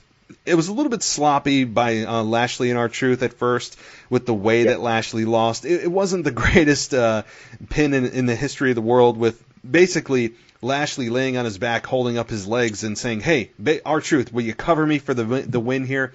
That wasn't the greatest look. And Andrade, he's no finesse man. Go ahead. What'd you say? I'd say he's no finesse man. I'm sorry, I was laughing. You continue, please. No. It just, there was that split couple of seconds. It was just uncomfortable because I was like, why is he on his back with his legs in the air? And it's like, hey, R-Truth, he missed his moment by a couple seconds, but he moves on to Andrade and then gets a pinfall there, and then it was it was a very interesting dynamic with R-Truth here, and I was very split on whether I felt R-Truth should continue to win here and continue to go down the line, considering that Rusev couldn't beat Bobby Lashley, but R-Truth could. And then you had R-Truth defeat Andrade, who they've built up, but he had his whole wellness policy violation, and maybe that's the reason for him taking the pinfall here. I don't know, but for R-Truth to kind of run through these two, I'm fine with it, given the fact that this is for the Tuwaiq trophy that is the symbol of strength and, I don't know, something, right, for that mountain in Saudi Arabia. Strength and fortitude. So, I mean, you had at the end of this AJ Styles come out, and he's the one that ended R-Truth's run after R-Truth then defeated Eric Rowan via disqualification. So R-Truth went through 3 of the first 6 guys, and you had AJ Styles come out. And then you saw in the back of what happened with AJ Styles, with Carl Anderson and Luke Gallows being beat down after they beat down Rey Mysterio. And then you see Undertaker's feet walk by, and then the announcers still play dumb as if they don't know who it is. And then you hear, I mean, it's just I understand the why they don't, because they shouldn't spoil anything, because maybe there's someone who has no idea who this is, and I'd love to talk to that person. If you don't know who that is, I just don't know what to tell you. But Undertaker comes out and ends up doing a single move that wasn't the best looking chokeslam in the world either, to AJ Styles to win the Tuwaiq trophy. And yes, it was cool to see Undertaker. We believed it was going to be AJ and Undertaker at WrestleMania. The fact that they ended this with a single chokeslam, not even a tombstone, nothing else happened to AJ other than a somewhat sloppy chokeslam, and then ends up getting the pin, was striking after everything that AJ's been through, that a single chokeslam would put him down. But I understand the limited offense in which Undertaker can live in now. And it's funny too, not just that, but the Undertaker looked at the trophy and then just kept walking. I loved that. The fact that he didn't carry it up the ramp. I know that he stared at it quickly, and you could say, well, he's looking at it as it's a symbol of strength and fortitude. And no, I just love that the Undertaker was basically like, F this, I'm walking back up the ramp, and it just slighted the trophy. At least that's how in my mind, I took it, and I found that pretty funny. So what did you think about this match? Did you like the Undertaker's return and so forth? I've got a lot of notes on this one. First of all, I'm glad you pointed that out about the Undertaker looking at the trophy, because in my notes I wrote, could you imagine him running around with it, carrying it everywhere like Owen Hart did his Slammy? Oh, yeah. I'm the champ. So, first of all, on our Raw review, I had picked R-Truth to win it. But the way I would have had it is, I would have started out with Styles as the first person in Andrade, with Andrade getting a hammerlock DDT win, sliding into Rowan, could go either way, into Lashley, probably Lashley Rowan, and then Lashley in a fluke losing to R-Truth just for goofiness with Rey Mysterio somewhere in the mix. with that being said, that was just my idea because, as we both agreed, WWE is really good about giving R-Truth things that mean nothing. Now, flip side of this, of course, all the websites had hit up that Undertaker didn't even make it somewhat kayfabe that he was in town. He was showing up at the airport, not covering his face, anything else.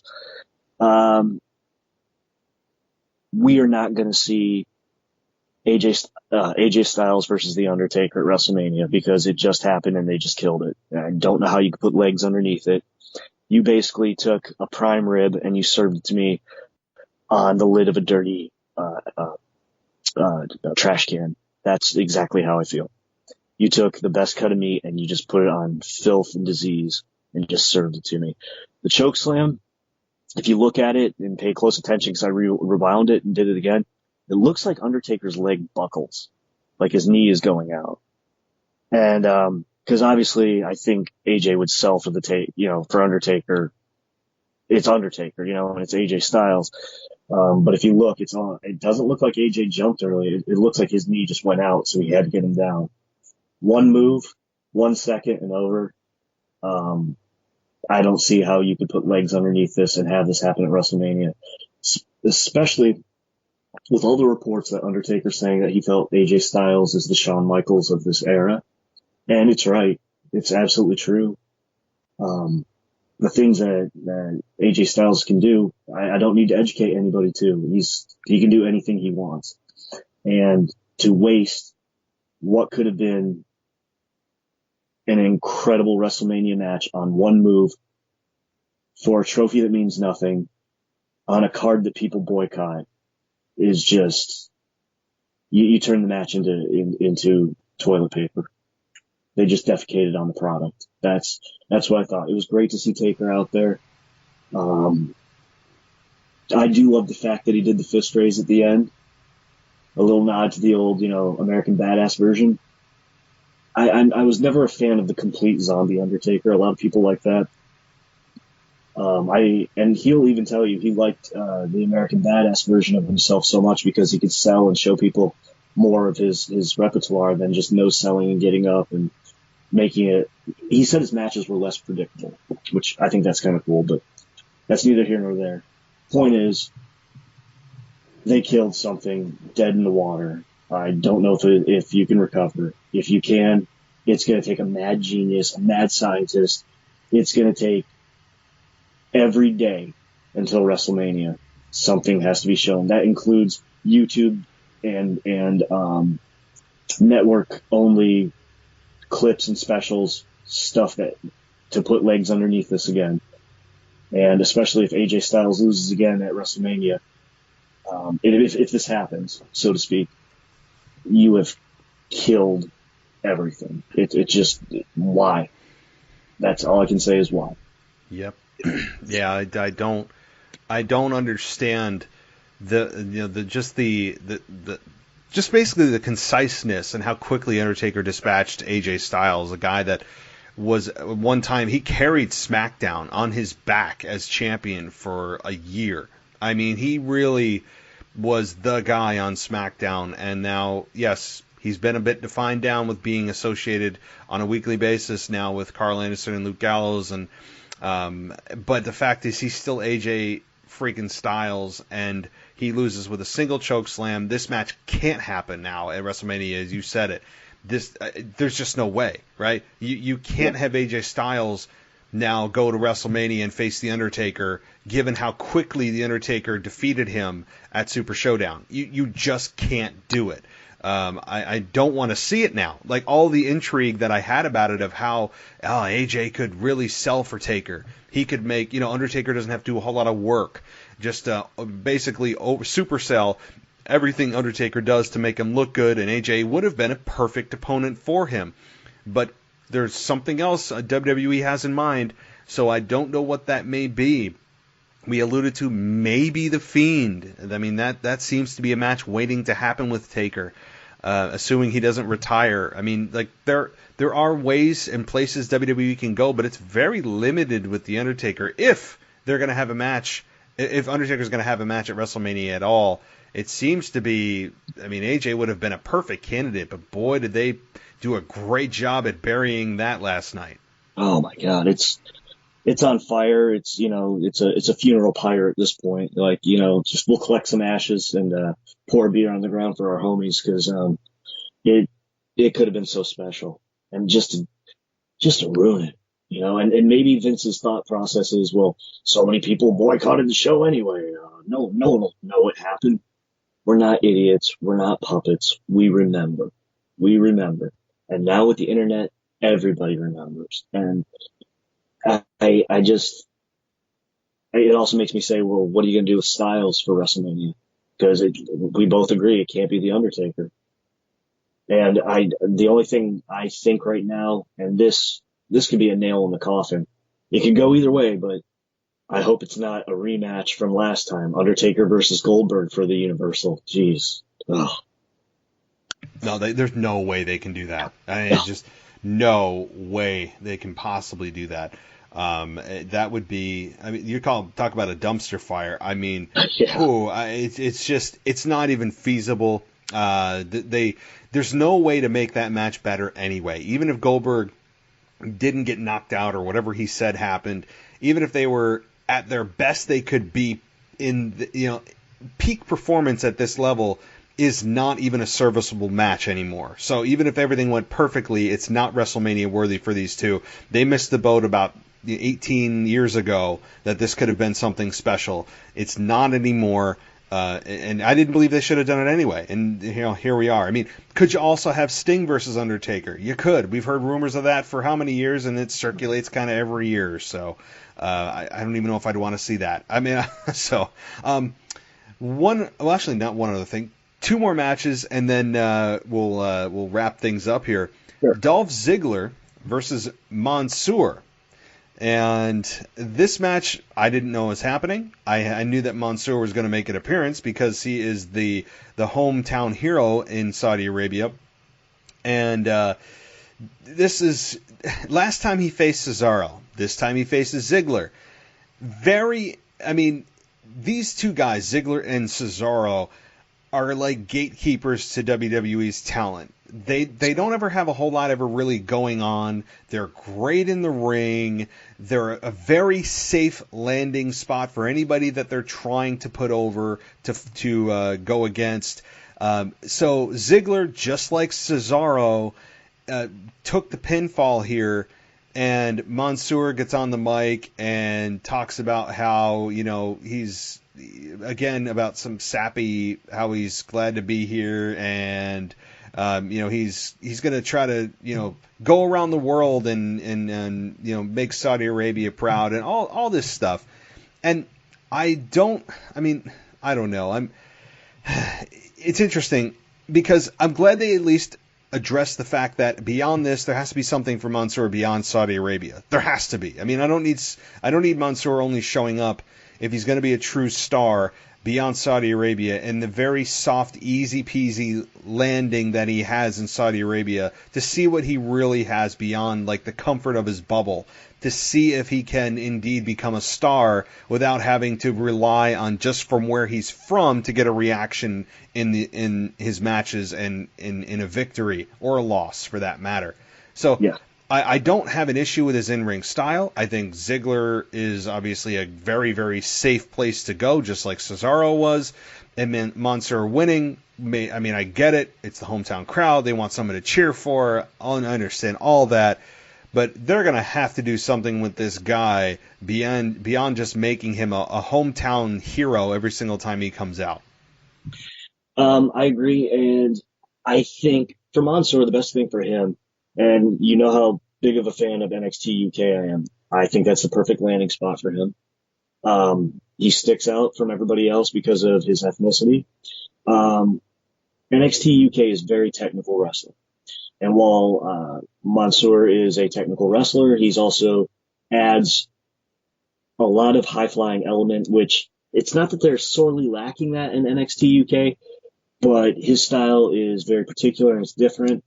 And it just elevates him, makes him stick out. And if he can get over those British fans, who are bloodthirsty and they love their wrestling and they love a good true wrestler, which he is, I would have him doing mostly UK and then bleeding through to NXT roster. Once I feel that he was over in the UK, then I would make him full-time in NXT proper and expose him slowly that way and build him up towards what his potential could be. In this match, I want to say I loved Robert Roode's cheap heat in the beginning. The fact that he looked legitimately disgusted with Mansoor telling him to pay respect, it was great. It was great acting. It was superb. Of course, you have to throw him out, get him out of ringside. The standing moonsault spot, beautiful. That slingshot neckbreaker, I could watch that on repeat over and over again. That was great. And of course, they had a quick moment of sloppy chain wrestling. It wasn't sloppy. It was, I think somebody missed a wrist lock that was a spin around. But then it ended with that 360 DDT. Wow. That looked sexy.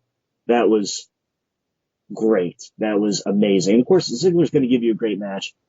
And like you said, Mansoor says he's going to go around the world. Well, the next stop, logically, you go to America. Well, why not UK? You know, if a lot of people boycotted it, it might be just a complete set of fresh eyes over there in Britain on it. And I don't know. I think that you could also tweak his character a little bit because I hate to say it, but I think NXT UK is watched less than Super ShowDown was. And with the amount of great technical wrestling over there, somebody different, let him stick out, let him work with Cassius Ohno, who knows what the company's looking for. He's been a mainstay of UK for a while now. Let him develop his character further, you know, add more of a gimmick. It's not going to be, I'm from Saudi Arabia and that's it. But we got the potatoes, we need the meat, like I always say. So that's what I see for him. And kudos to Dolph Ziggler for doing the favors and putting on a great match and making Mansoor look like $1 million. Yeah, that could easily be a great place for him to cut his teeth, so to speak, and get exposure beyond the very soft place that is his home country. And I think he has a lot of potential.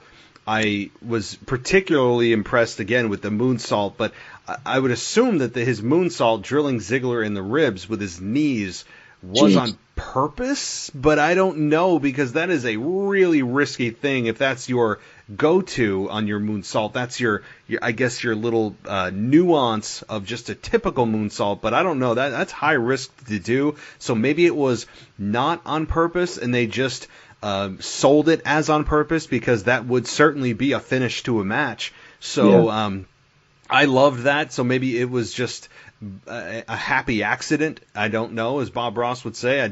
That may be something that was planned or not, but it worked, and it was a great finish for the match. And I mean, I'd say it was above average. It was an above average match that did what it needed to do. I would just like Mansoor to continue to grow and show what he can do. I mean, you just alluded to a great plan for him, and I don't want him brought up to the main roster right away on Raw, but yeah, go to NXT UK, go to NXT, as you said, NXT proper, and then make your way to the roster. I mean, that's kind of a formulaic way to do it, and a tried and true formula, but it may work for him, and I think it could really just maximize his exposure for people that don't watch the show or have no idea who he is.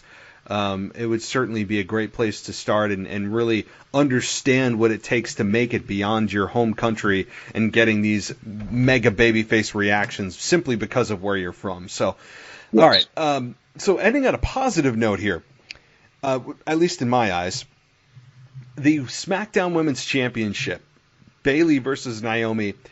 I guess I'll take a pause and give it to you first. What did you think of this? Well, first of all, Bayley looks like the world's angriest soccer mom. I'm going to uplift this match. I'm going to tell you why. I did not expect it to be as good as it was. First of all, they were wrestling in very restrictive attire, and I thought that was going to limit their movesets quite a bit, and it didn't. In fact, when Naomi pulled off that I guess, split splash. I don't know what to call it. The banana splits there. When she pulled that off, I was surprised that she could do it with that much clothing on. The match was hard-hitting, fast-paced. Bayley is playing this heel role so good. So good. I'm so proud of her, the way she is embracing it. And the thing I loved, the spot of the whole match, was when Naomi goes for the kick on the apron and Bayley locks her up. And so you think it's going to be like a Sambo suplex over the ropes or something. And instead, she does a clean break for the ref and then turns her out that elbow. Oh, it was great. It was great. The evil look on her face after that, a kind of like grin. That was, like we talked about Edge with the smile in the eyes. She had a smile in her eyes. And it was telling a good story there. One other thing I will touch on this, and it's speculative, but I'm going to keep it low, is that Bayley's whole thing is she has beaten everybody on the SmackDown roster. She has said it over and over and over again. Okay? This cements that she's beaten everybody on the SmackDown roster. So what's left for her? Well, we all know, well, if you're like me and you follow NXT UK, Toni Storm has quit NXT UK because she lost her match. I would like to see Toni Storm come up. We've got a little over a month to build it, so it's going to be fast. That's one possibility, or it might be the possibility for Ronda Rousey, who's somebody she has not ever beat. So, your thoughts on the match and where we're going forward from this? So the match I thought was very good. Man, out of 5 stars, I'd give it like 3. 3.25. I thought it was very good. This was as you said, the bar I had for this was, it was kind of in between. I thought it would be serviceable, but nothing memorable. And again, we always talk about elevating. These two were both elevated, even in a loss. That's super important. And Naomi, who put up a good fight, she's, her athleticism, you forget how athletic she is until she starts getting into a match, and you're like, oh my God, that's right. That is what she brings to the table, is ultra athleticism, even beyond the typical pro wrestler. She is just, you said with that split-legged splash, I don't know the name either, and something like that. I liked it. We had the Bayley to belly kick out, which has kind of been a trend lately as well. And you had, again, having Bayley use the T-shirt as to her advantage to tie up Naomi's legs to get the pinfall was brilliant by whoever booked this match, because it is such a heel thing to do, but it's not necessarily illegal because the attire that Naomi is wearing is legal. So you're just using your resources to the maximum, and it was just kind of stupid luck also by Bayley. So it's a great way to get Bayley the win, but in a way that also protects Naomi and continues to build heat on Bayley. It was a great booking and outlaying of the match by whoever did, and an execution too. So now to answer where they're going, could it be Ronda Rousey? It could be. You would think that if Ronda's coming back, she would go immediately after Becky, but Becky and Shayna Baszler are busy, and I don't need her interjecting herself into a 3-way, God forbid. Please. No 3-ways. I think we'll still get a multi-woman match for the SmackDown end, unless we have a massive star like Ronda Rousey, or maybe even Toni Storm. Maybe it's a new face. Toni Storm, I remember seeing her first at the Women's Evolution pay-per-view a couple of years ago, and that was, I loved what I saw from Toni Storm in that match. She had my jaw on the floor. I remember that pay-per-view was one of the best of the year, period. Yeah. And Toni Storm blew me away, and I've continued to follow her. She is, again, ultra athletic. The athleticism off the page for her. So certainly you could have a new face, but I think that you will see a new face on SmackDown, and we'll get the answer, and we probably already have it now that SmackDown is over, of who Bayley could be facing at WrestleMania. But Toni Storm, Ronda Rousey, it's got to be somebody. I just have a feeling if they don't go that road, we are getting a multi-woman match at Mania. No. Sorry. I just had to groan that out. No. But yeah, it seems to be a go-to. Is always one multi-woman match because they try to put as many people on WrestleMania as possible. And I get it. for some reason, as much as everybody talks about Vince being some wicked old man, he wants to give everybody a payday on WrestleMania. So, if it lines their pockets, I get it, but I'd rather see a great women's match, athletic, one-on-one, a true winner, no botched finishes like last year. Give me a true win. It could work. It could work. It could. I mean, I'm fine with it. I'm very split on the WrestleMania deal that everyone gets a jersey and everyone gets to participate, because WrestleMania never used to be like that until they went on the network.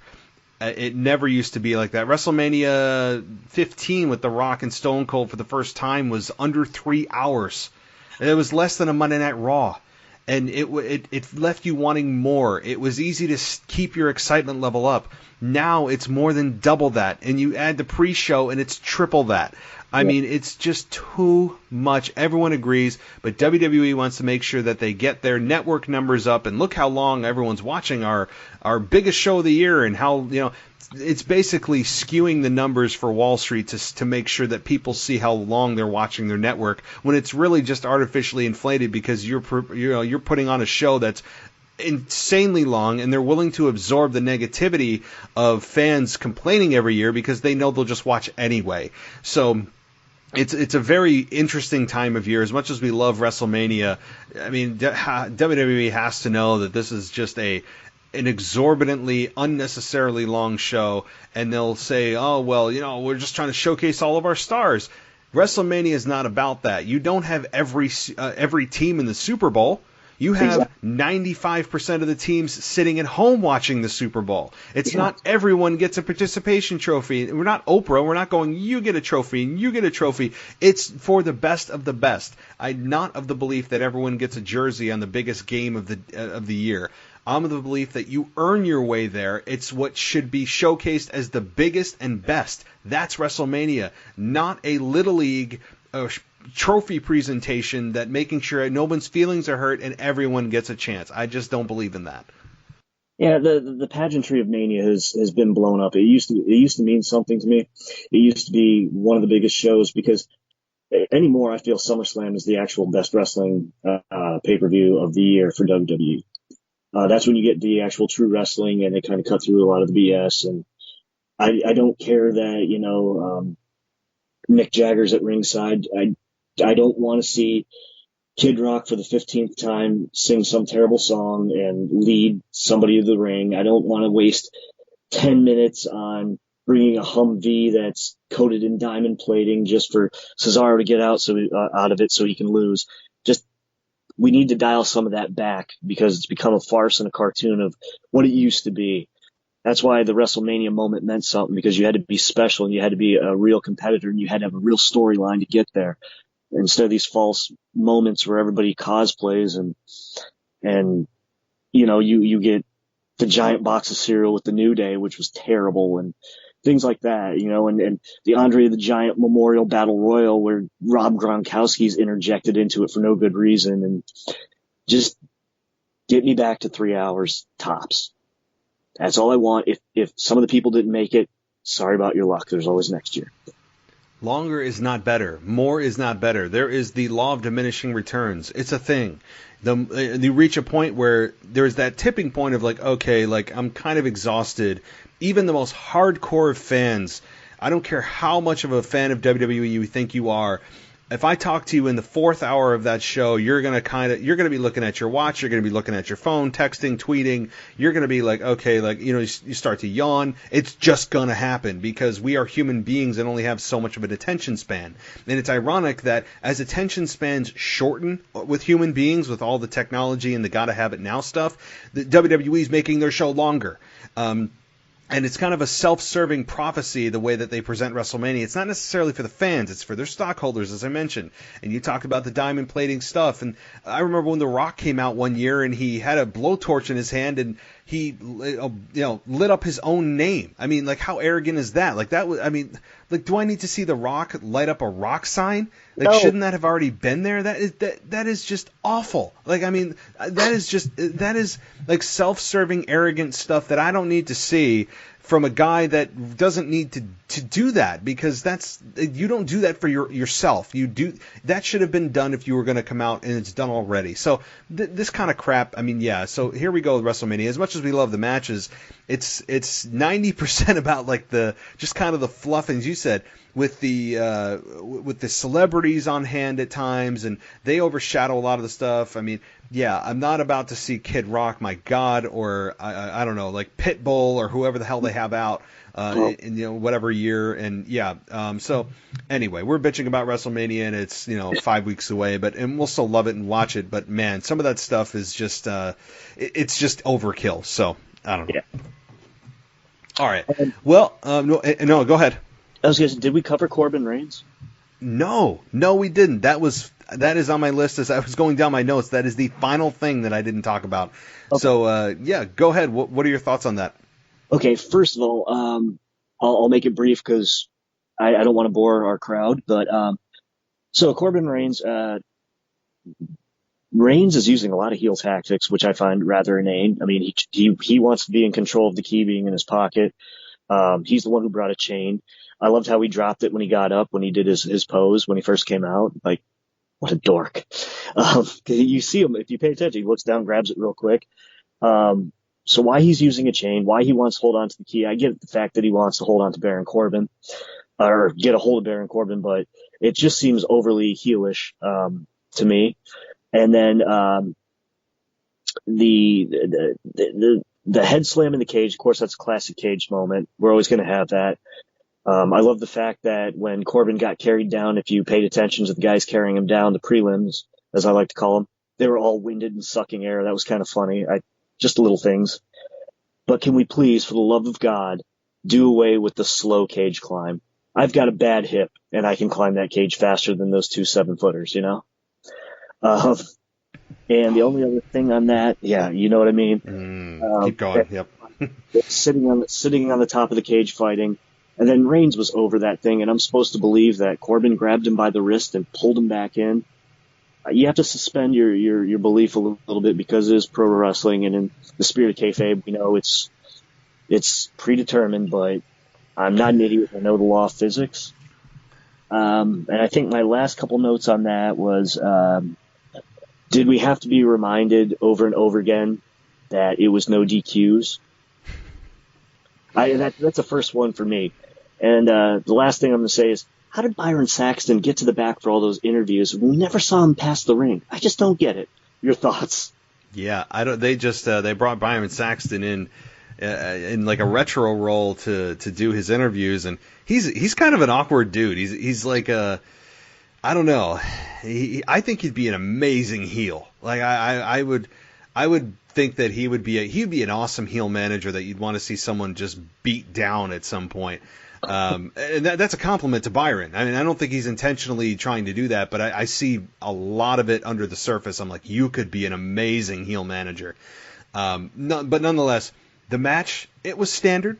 The right person won. That's fine. That's predictable, but that's the right move with Roman Reigns winning. This damn thing is over. Maybe that's the best thing out of this pay-per-view, is that this program is over. And yes, the only bad thing I could say about this match, because it was what it was, and it was interesting too that Roman Reigns didn't win via the spear. He won via a Superman punch with a chain on his hand. Creative way to end it, because obviously with Roman Reigns or with Goldberg and the Fiend yet to happen, they didn't want the spear to be exposed until Goldberg was going to do it 4 or 5 times at the end of the show. So I like that. That was, or at least that was interesting to note. But the biggest thing I have about this is the biggest thing that I have about every single cage match that you touched on. How is it that you win a match by running away from your opponent, number one? Like, that's how you could possibly win the match, is by running away. Like, that is a thing. And they have the typical, oh my God, they're on the outside of the cage. And all Roman had to do was just let go. I mean, if he just let go, no one in the history of this world would have been able to hold on to Roman Reigns to pull him back over. It's just not going to happen. But you're not going to have your babyface win by escape in most cases, because that is viewed as kind of the chicken, what way out. And the escape is kind of a way for a heel to win. It's like their escape. But the fact is, it's an overexposure, or rather an exposure of the business, not just for the top of the cage fighting and the insanely slow up and down the cage, and I just don't know how to let go, and I suddenly lose my ability to put one foot in front of the other. I mean, we see it in ladder matches too, where they can do 450 splashes and all that stuff, but they have an issue when it comes to climbing a ladder, right? I mean, it's just slow ladder climb. It's just that kind of stuff. And even worse about this is when all you have to do is walk through the door. The referee opens the door and you walk out. I mean, you could win that match in 5 seconds by just throwing your opponent into the opposite end of the ring and running out. And you'd win instantly. I mean, it's just that kind of stuff. To me, cage matches should be pin or submission only. And if you escape the cage, then you're disqualified. That is the only way to get disqualified, is if you escape the cage, you lose. Yeah. And it should be that's the point of the cage, is to keep the guys in, not to have it as a stipulation or a avenue to win a match by getting out of it. It's just, I mean, even when I'm playing video games in a cage match, I will turn off the feature where it allows you to win by escaping the cage. It's pinfall or submission only, as it should be. I won't even do it in a fantasy environment. So I've had a problem with that, and with ladder matches to some degree too. So, but outside of that, it was a standard match. Roman Reigns wins, and my God, imagine the budget WWE had for fireworks and pyrotechnics on this pay-per-view. I mean, it had to be in the hundreds of thousands. I mean, it was just insane. And Roman Reigns got like a 4th of July celebration after he won. Oh, it was crazy. I loved it. I mean, I don't want to see it at everything, because especially when they do those stadium style WrestleManias, where I swear the air show with the fireworks gets more camera time than Apollo Crews will. But I enjoyed it tonight, especially Bray Wyatt's the Fiends. It was just the dying kind of Willow-esque or the Weeping Willow style of firework that you just saw it falling. We didn't see it go up. I liked it, but yeah, they had to spend a cool $1 on that easily. My Lord, easily. It added uniqueness to the show, because obviously for the payday they're getting and it being an open air arena and everything else, they want that money. They want to keep going back and getting that money, and I get it. But yeah, that budget had to be out of the frame. Wow. Because everybody seemed to get it. I mean, almost everyone that came out as an entrance got those fireworks, so WWE could get that shot of the stadium, with the fireworks going, into the sky and people walking down to the ramp. They wanted kind of a WrestleMania type of shot. And it's almost as if Super Showdown's kind of become the poor man's WrestleMania, where it's like, it kind of looks like WrestleMania, and then you look closer and you're like, no, that's not WrestleMania. Like it's just It's just a knockoff of WrestleMania, bought by and paid for the Prince of Saudi Arabia. So, all right, well, it's Super Showdown's over. We're back to the regularly scheduled programming of normal pay-per-views and a build towards Elimination Chamber, which is only a week away. Yeah. And now we are truly on the road to WrestleMania. So I'm looking forward to it. I know that this is the time of year that we all look forward to, and it's back to normalcy, at least in the eyes of WWE fans who have tuned out the last few weeks with the Super Showdown that just happened. So, yeah, well, hopefully tonight they shed a little bit of light on who's going to be in the men's Elimination Chamber. Well, yeah, and I'm sorry to interrupt, but I was scrolling through social media, and I'm not going to spoil anything. But I got a bit of a heads up on something and things that happened, so I'm not going to say too much, but it's very interesting. I'll leave it at that. So, yeah, we'll go ahead. Yeah, I'm going to speculate on this one. I'm just going to throw some names out real quick before we end the show. I'm seeing Roman Reigns, Corbin, because they love him so much. And then you've got the people who won't win it, Daniel Bryan and Sheamus. And then either The Fiend or Cena. I think those are my 6. And maybe just for, to make the match look good, they might throw in the odd Dolph Ziggler. Like, he deserves it. Go on, Dolph, I know. Dolph is just he is the guy that, I mean, there's no one more on the roster that they've started and stopped more than Dolph Ziggler. And a guy that you can always rely on. He's a good hand, as they would put it. He's that B-plus guy. He's a guy that they can just always trust to have a good match with anybody, which is why they had him go against Mansoor.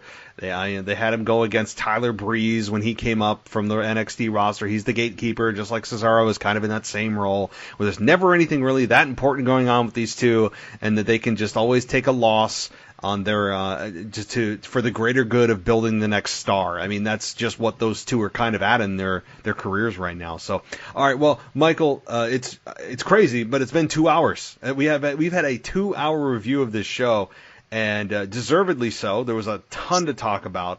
And any final thoughts or follow up before we close things out?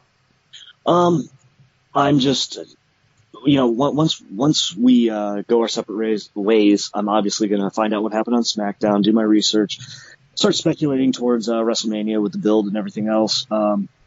Like I said, overall, if I had to grade the show, it was a C-.